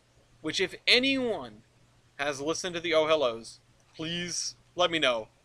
Because I need someone to commiserate with. Because, goddamn, they're so good. Has anyone attempted to put a rubber band drive in an HO boxcar, watched Red Scare, and discovered that Lassie exists in model form? We need one. Red Scare was such an episode that it was like, I don't know if this is gonna work. Like, didn't know, like, if it was gonna land as an episode. That whole sequence of episodes, like Bunker Busted, I love that sequence, and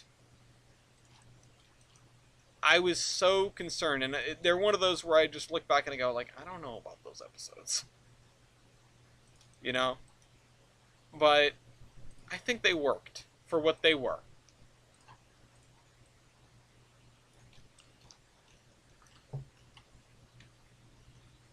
I think one of my biggest problems was that I didn't know and still don't know how to write romance. Old Kate's Cold is a fun little episode But I don't know. I don't think it's, I don't know. It feels a little ham-fisted to me. And the revelation of like, cool, I broke the track, but everything's okay. It's something. It is what it is. No, and if I where I try to pull resources, I can't afford to redirect. Um, Everything involving will be Ivan will be wacky, and I'm all in for it. There are so many Ivan hijinks that we didn't get to cover. So many. Um, I was actually rereading, as I do again, rereading old scripts, and one of the ones that I really wish we had gotten to do, because it would have been, every time we bring up the branch line crew, it's hilarity ensues. You know, um, it really would have been something. I feel is there was a script called Little Engine Big Branch, which I believe was a TJ suggestion, or a TJ idea that we then turned into an episode, which is that Mark and Westy switch places for a day. Um, I think it's a day. That's historical certified. I don't know if I should be worried. Um, and they switch places, and Mark gets driven insane by Ivan just being himself. One of Ivan's things that you never get to see is, what does Ivan do before bed every night? Well, he reads the Communist Manifesto. That's just him. That's what he does. Um, and like this looks no, I was gonna say it looks a lot like my old house. It sort of does, but not quite. Um, let's put that like so. I've come back. I'm going to say that there should be a text asset that you can make say whatever you want. I think there is. Use runway numbers if you need to write big text on the ground. Oh, excuse me. But yeah, it's the bet that Mark can't survive a day on the branch with Ivan, and Mark starts to like lose it, but then he sort of gains this new perspective and decides to instead of well, I guess instead of losing his mind, he he goes and decides to pull one over on Westy instead. And so he like pretends to fall 100% in league with Ivan, and they make this. Well, he does fall in league with Ivan, but not like in the communist side of things, but just like in they become fast friends, and so they decide to pull one over on Westy by making him think that he's gone full commie when he gets back, and so Westy loses it, and the two of them laugh and joke about it, and and that's that. And they sort of form this friendship, which is interesting because Mark doesn't really have friends, and it would have been nice to spend more time with that. It would have been nice to expand upon that, because as things fall apart with Mark in particular, because he is the reason that Sally never makes it to a museum, and he takes his fortunes and f's off basically. Um, like as things fall apart, it would be interesting to see, long term quote unquote friendships get broken. It would be painful, but it would be interesting to see as characters develop and relationships change. And that's sort of what, to come back to it, that's sort of what I get at when I say just treat your characters like people and everything will be okay. Um, why not have the Iron Horseman Chronicles be a written series? I honestly might get there at some point. I would like to. I don't have time for much of anything anymore. If I had a lot of time to write anything, it would probably still be Iron Horseman stuff, because that is the closest thing I have to like original content, Um, I want to, like I mentioned earlier, I want to novelize the I want to novelize what would have been the movie, the Iron Horse from the motion picture, but I never finished script writing for that, so I don't really know where everything goes. I know a lot of the important plot beats that need to happen. I know that um, uh, Adam and Adam and shucks, what the hell's her name? Adam and the other one have to go and Megan have to go and find Nick on his last day, and then go and wake up Cole with Steven, and then go. Yeah, Johnson's autobiography. Yeah, that's a good one. Um, and wake up Steve and yeah, wake up Cole with Steven. Go on the search for other remnants of the IHR. Go up the old main and meet the two footers again because they're still there. Get their story, and then this is just going to be a gravel lot. And then go to the Strasbourg branch, get Lee fixed up because he's been in a shed forever and ever. Basically, the whole thing is in search of Katie, who is in the UP Steam program, as you might expect. But they don't think she is because she said her number swapped with another locomotive. Lee is B&M 1360 from the Iron Horseman Chronicles. If you don't know what the hell I'm talking about, I recommend you look up the Iron Horseman Chronicles and, I don't know, watch them if you want. Yeah, not unfortunately not General Lee. Although giving him the, making him blow Dixie would be very funny. Maybe fortunately not General Lee? I don't know why I said unfortunately. I don't know. Anyway, the guy didn't want statues of himself. Lee, likewise, probably didn't want to live. In fact, when he gets woken up in 2003 after a 40-year slumber, give or take.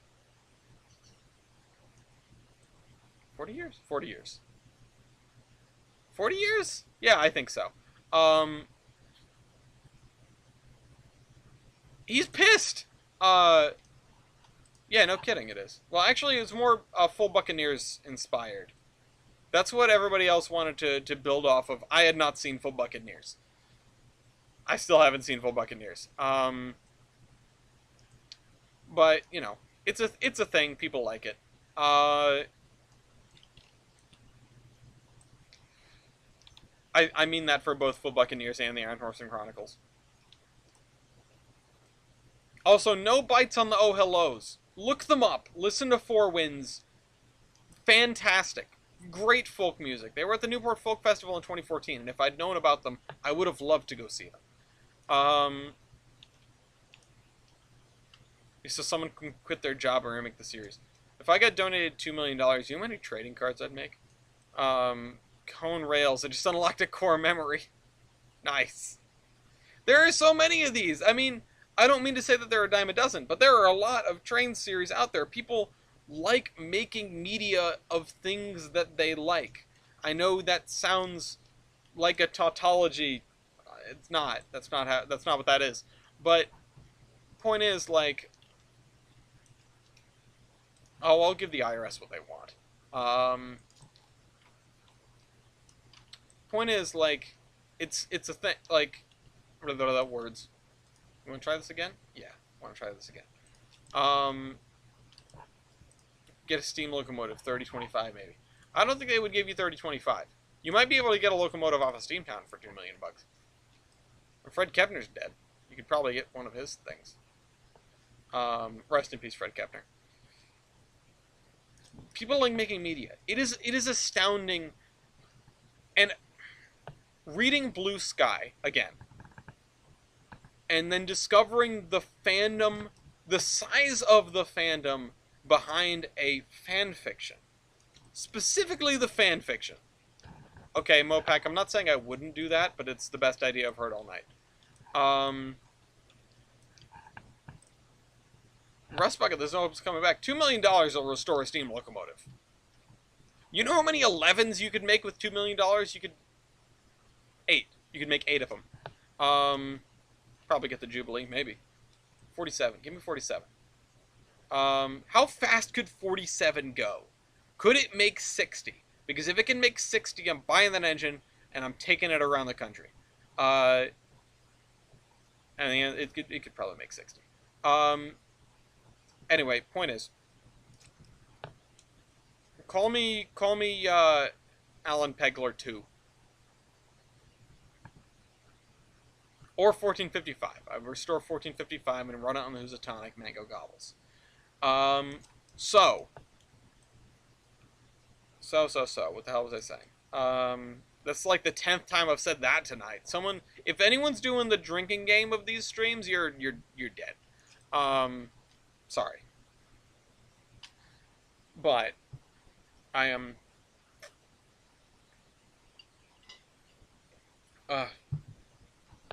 It is amazing how many aspiring filmmakers go out and make. Yeah, 2 million could dry dock a ship that really needs it. That's true.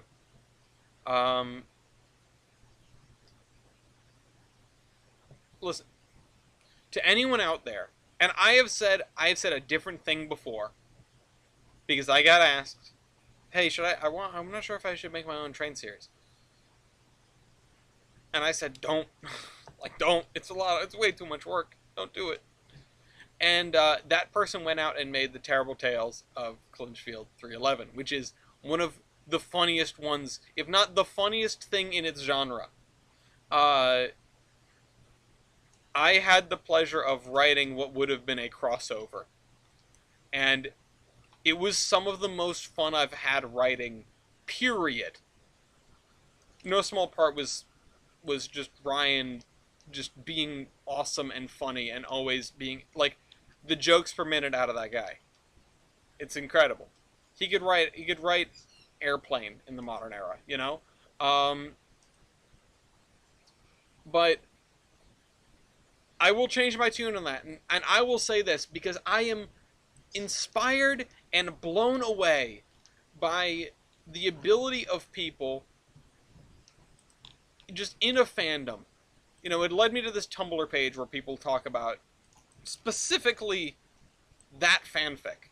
I'm like, damn, there's a subreddit for everything, you know, so to speak. And here I am looking at this and going like, these are a ton of people that are making animatics, making fan art, making like their own side stories and stuff to a fanfiction. Excuse me, fanfiction. They're doing art. Hi, baby. And I am just sitting here like, I had no idea that people will just drop everything and be creative like this. It blew my mind. It was amazing.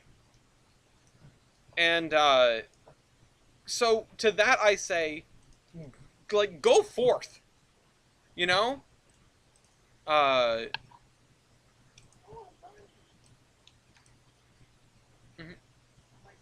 Oh, okay. I thought you were talking about, like, in the lawn. Like, go forth and make cool stuff, okay?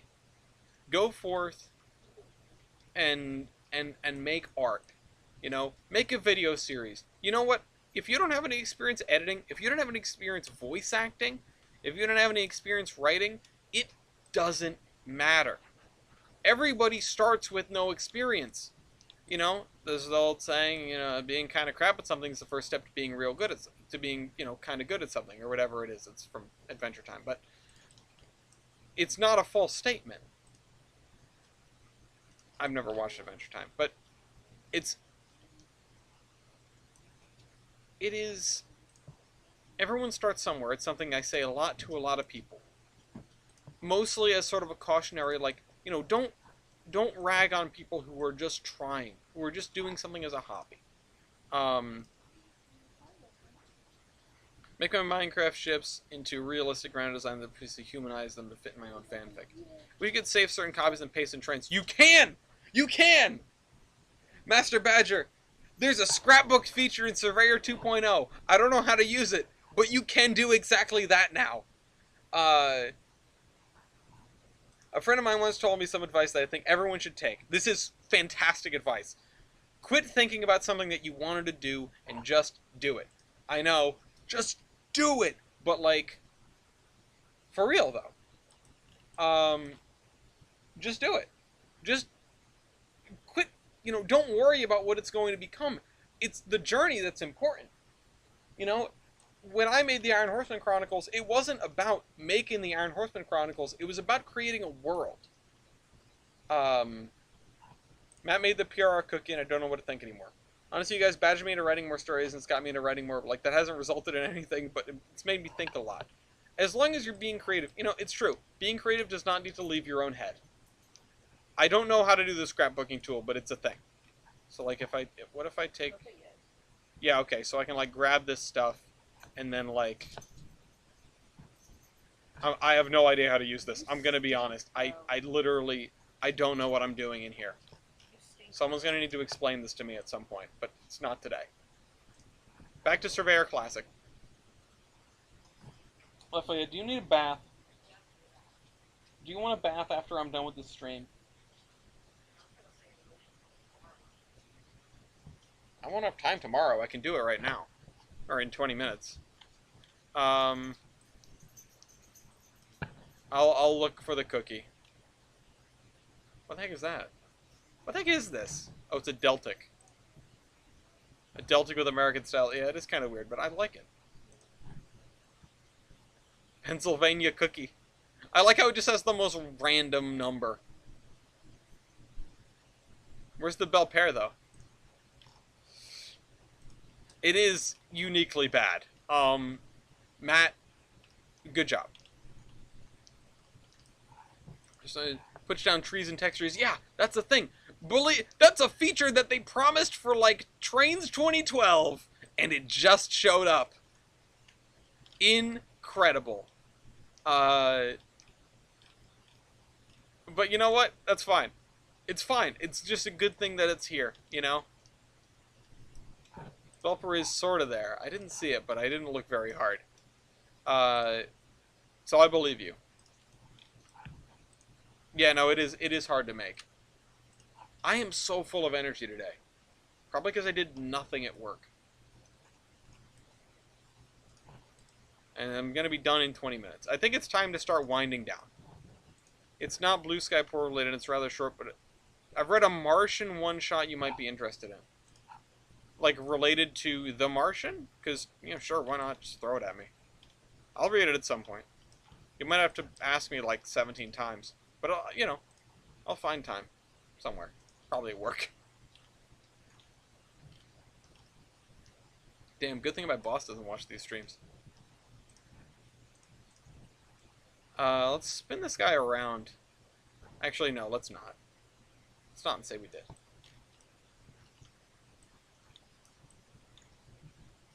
Alright. Gloria works harder than I do. You work harder than I do. Like at work. I don't know. Yeah, you work harder than I do. Alright, let's do this. There's one baseboard and 3 baseboards wide. One baseboard wide because of Roy's trees cause lots of lag when there's too many. They sure do. Oh, is my stream that far behind? No, it's not. I just am not live watching my own stream. Lafayette, you better be a good boy.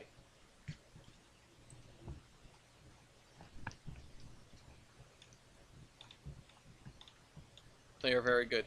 I mean, anything that looks good is going to cause a lot of lag. At Tyler's Cookies.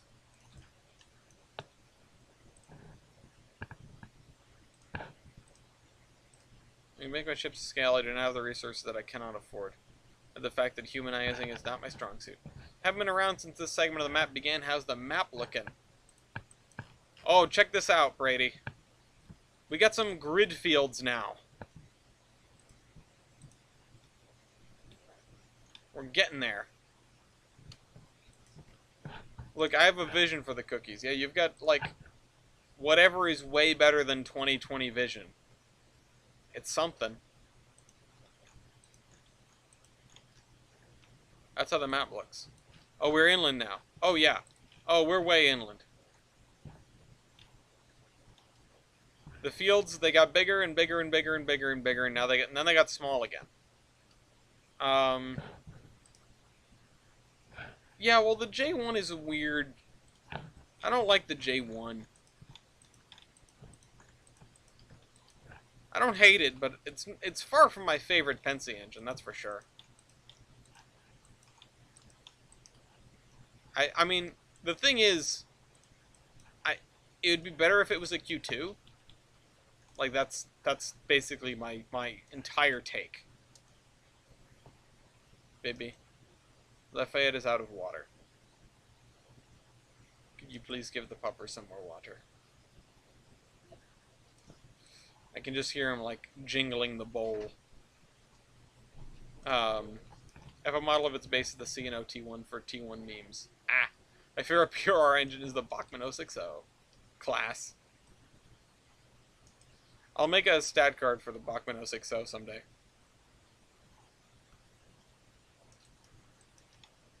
Give him more water!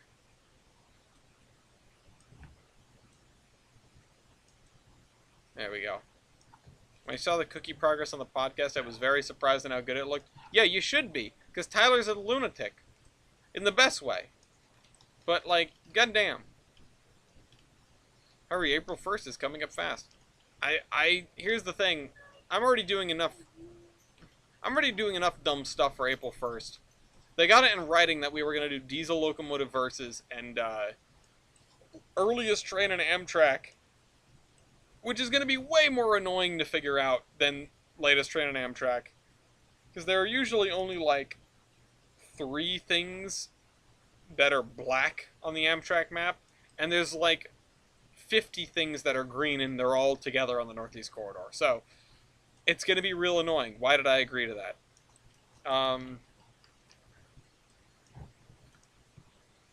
It's been so dry that I've had a persistent dry cough for like a week.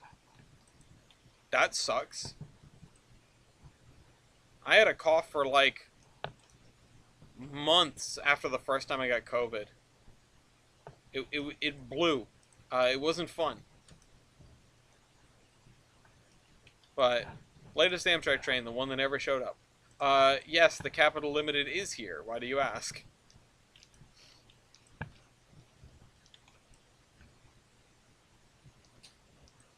When NS does a kaboom.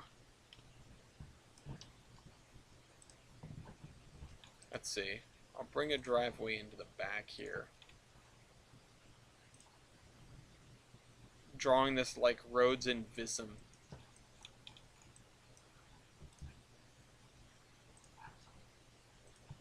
Let's put this over here. Let's put this over here. There we... Oh, right. I forgot that happens. Alright. There we go. There. There. Perfect.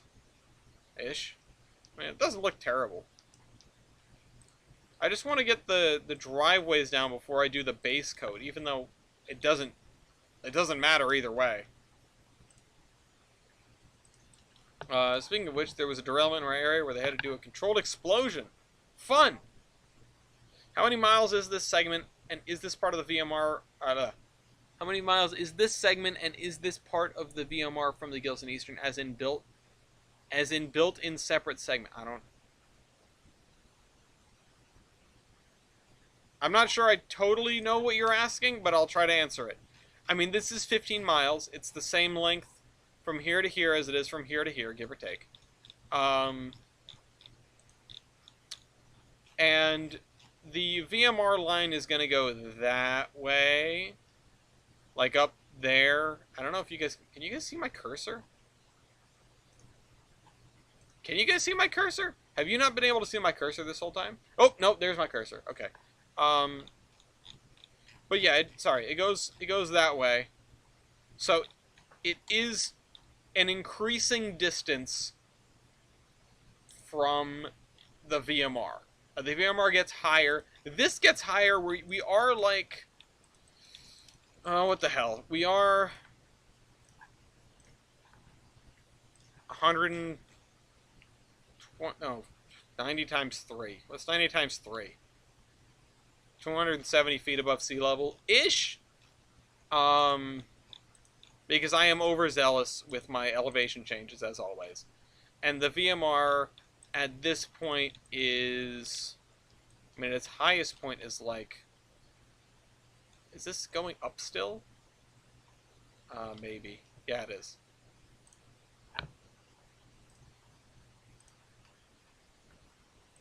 Oh. Oh, cool. We're still around there. This is... 110? So, this is actually not all that much higher than this. But... this has increased in height over this distance. This has increased in height over this distance. And then come back down, and then gone up again. I mean, what is the highest we get? I think it's this tunnel here? Or no. Is it Elvira? Or whatever this place is called. I mean, it's Elvira Valley Grain. So 115. The tunnel is at 128. Yeah, this is the highest point. Lionhead is high, and then it's downhill from there to the river. And then we cross the bridge. And then this is like oh, this is 89. Oh, that's not even 90. And then we start going up again. Where's the rest of my train? Oh, no, never mind. There it is.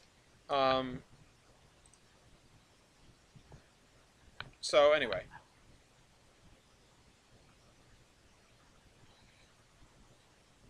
Cumberland Valley Pioneer.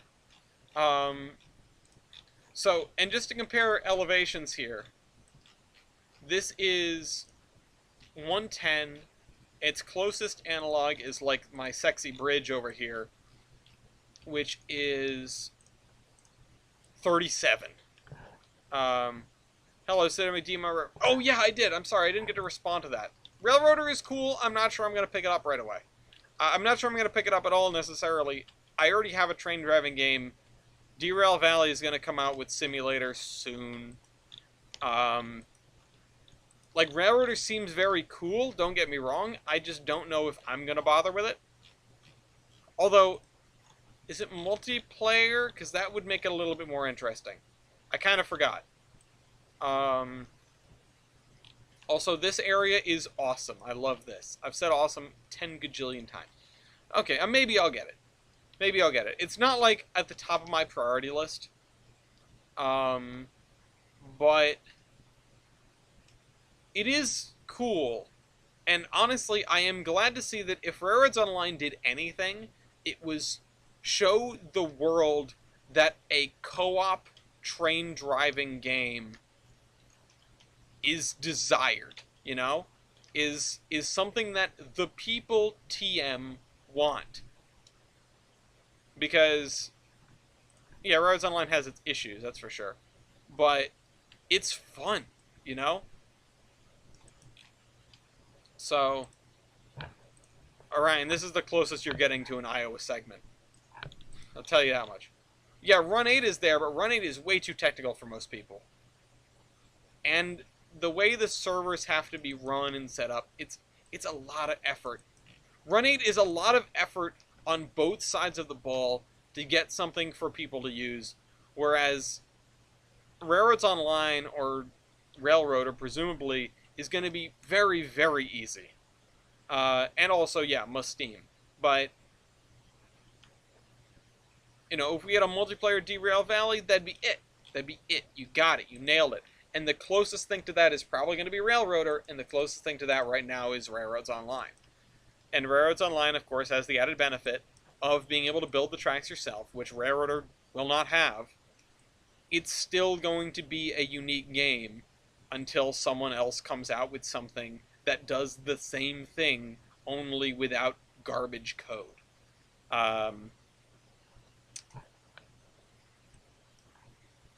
So, like,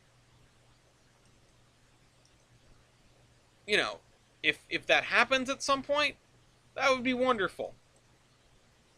It probably will, is my point. With the amount of popularity a game like that has, you can tell that it's captivated people. You can tell that people want something like that. And if you can do it better than what they've already got, I'm sure people will, if you build it, they will come. You know? Alright, good night, Master Badger, for real. Narrow gauge on this map? Oh, this one? Railroader in the train sim community is already huge, not even out yet. I've seen thousands asking for the release date. Yeah, I know. It's, again, it's just another mark towards it. You mean this narrow gauge?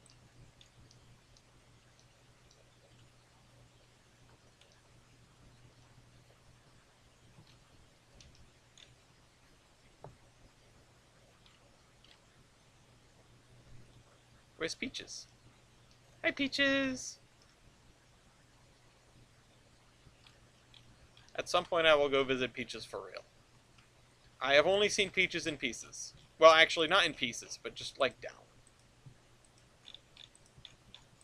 down. Somebody needs to come out with a train sim in which you can build your own rolling stock. Okay, so here's the thing. Well, honestly, doing that with diesels isn't so bad. I mean, we have, what is it, Automobilista, where you can make cars that, or is that automation, that then you can put the cars in BeamNG and drive them, which is a great concept. It's very cool. The only thing,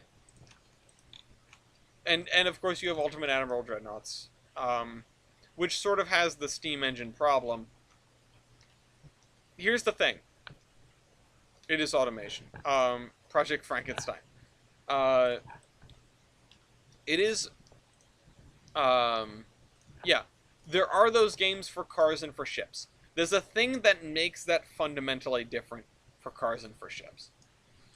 And it is the way the external pieces affect the performance of the thing. For a car, unless you're modeling wind resistance, for the most part, the only things that affect your performance are weight distribution, front or rear wheel, or all-wheel or four-wheel drive, amount of horsepower, amount of torque. And those last two, they're 100% math.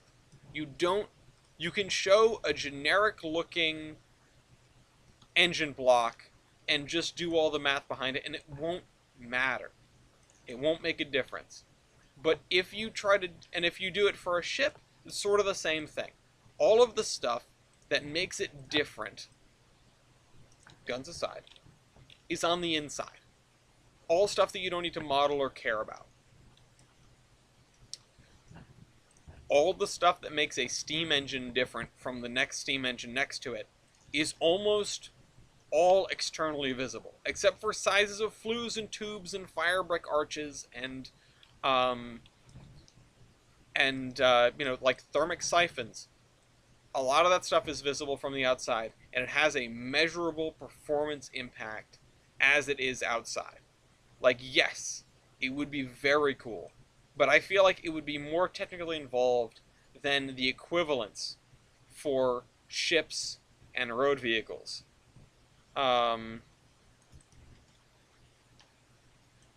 Thing is, you add, because everything is variable, you would have to have different chassis that are already pairings of wheels and boilers, much like you have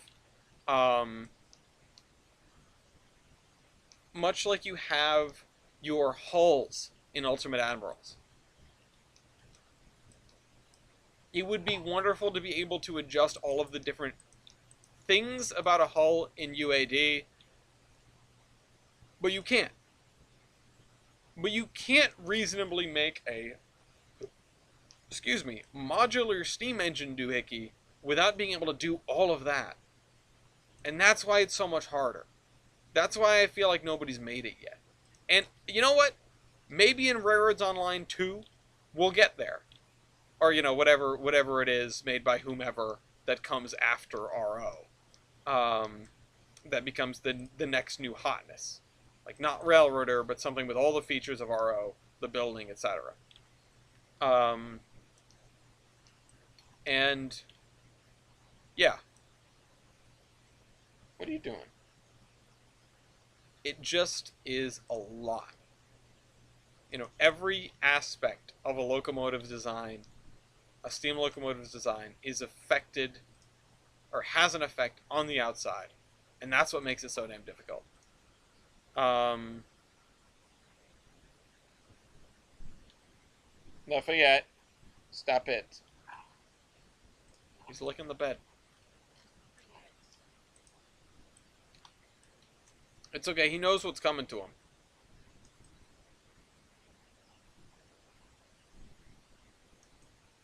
What kind of sandwich did you get, baby? You got a chopped cheese. What did you get on it? Hamburger. Let's do it. I should have got that. I wanted the lettuce. I wanted the crunch of the lettuce. I wanted to feel like a rabbit. I feel like Raritors like Run-8 and RO and a love child. Yeah, honestly, that's a pretty good assessment. I hope. I hope it has all the physics and stuff of Run-8, but for steam engines. Okay, Tyler, now you're getting into the realm of, like, well, try and stop me. I will LS swap a Bud car, and there's nothing you can do. I will LS swap a Bud car and break the speed record with it. I know it's the Steam speed record that I'm talking about, but I'm gonna do it anyway. I'm gonna dunk on the British. PS4 is a good engine. I'll take an Xbox One though. Alright, we're gonna wrap it up here. I don't think that's not the right thing. I don't think I wrote down anything about the 2-foot gauge in my ideas doc. So you know what? We're gonna spend the next like 2 minutes rehearsing my lore. So if anybody wants 2-foot lore, stick around, and if you don't, then don't stick around. If a PS4 is working hard, does it sound like it's about to launch into orbit? Only if you have a train cannon.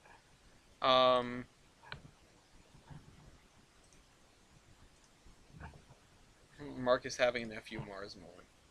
I'll have to read that later. Let me switch this so you can see my good old screen. Let me make sure that, yeah, okay. Click on the right thing. Alright, so where's my 2-foot? Here it is. So this is the Emden, Tombstone, and Gulf Railway.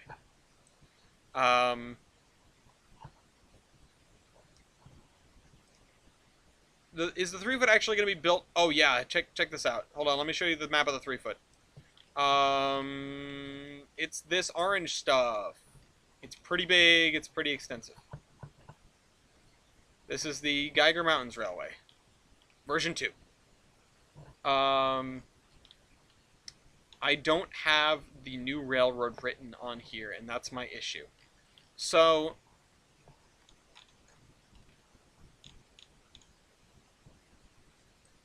anyway, this is the Emden, Tombstone, and Gulf.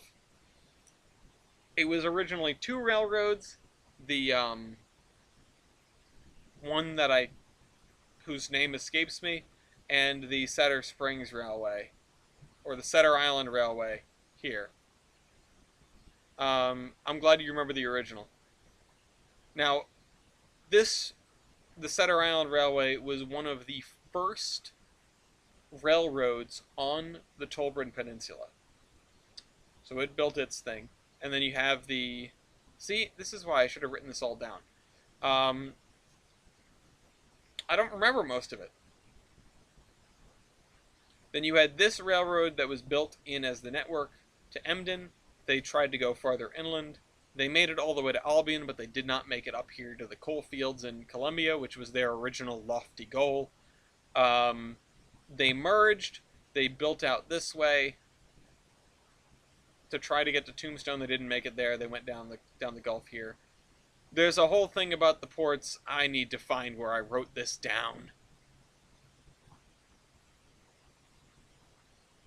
Whatever. I'll find it later.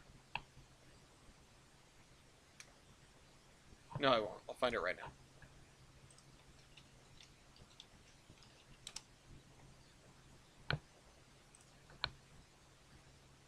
There we go. I did write it down. Emden, Tombstone, and Gulf. 2-foot gauge common carrier that never reached Tombstone. Formerly the Emden and Columbia, which never even got close to Columbia. I was going to start describing the largest town on this railroad, but there are no large towns on this railroad. Of their 4 ports, 1 has no deep water access at all, another is literally gated by a rival railroad, a third is completely uncontrolled, or a third is completely controlled by that railroad and is their only interchange, and the 4th is an unsheltered harbor, unsuitable for large boats. So,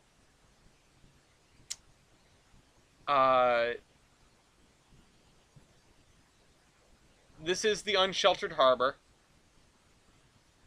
This is the controlled port. This is the gated port. And this is the, what did I say the first one was? Oh, no. No, this one is the one that's gated. This has no deep water access. So, yeah.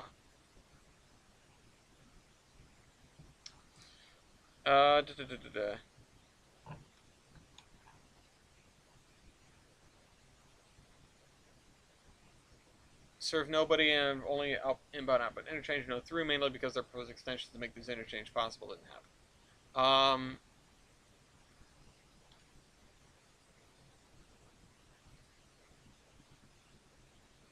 The Great North of Albion proved to be impossible to build, stopping them short of capping the coal reserve, so they reorganized. They wanted a connection with another railroad. Their rivals, which they literally passed under north of Emden. That railroad said, okay, if you meet us in Tombstone, we're not building anything for you. So the 2-footer built about halfway there, created the steepest grade in its system before running out of mounting and giving up, turning south, going to another port they didn't have control over instead.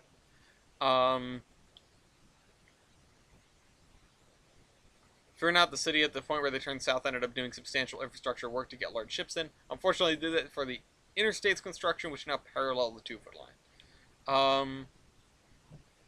Yeah. So that's the railroad. They built this section. It's got the steepest grades on their entire railroad, including the part that goes into the mountains, except it's right next to an interstate highway. They've got this, which goes from nowhere to nowhere to nowhere, and this, which also goes to nowhere. There's nothing here. So, that's the 2-foot gauge. Looking forward to building it. I'll see you next week.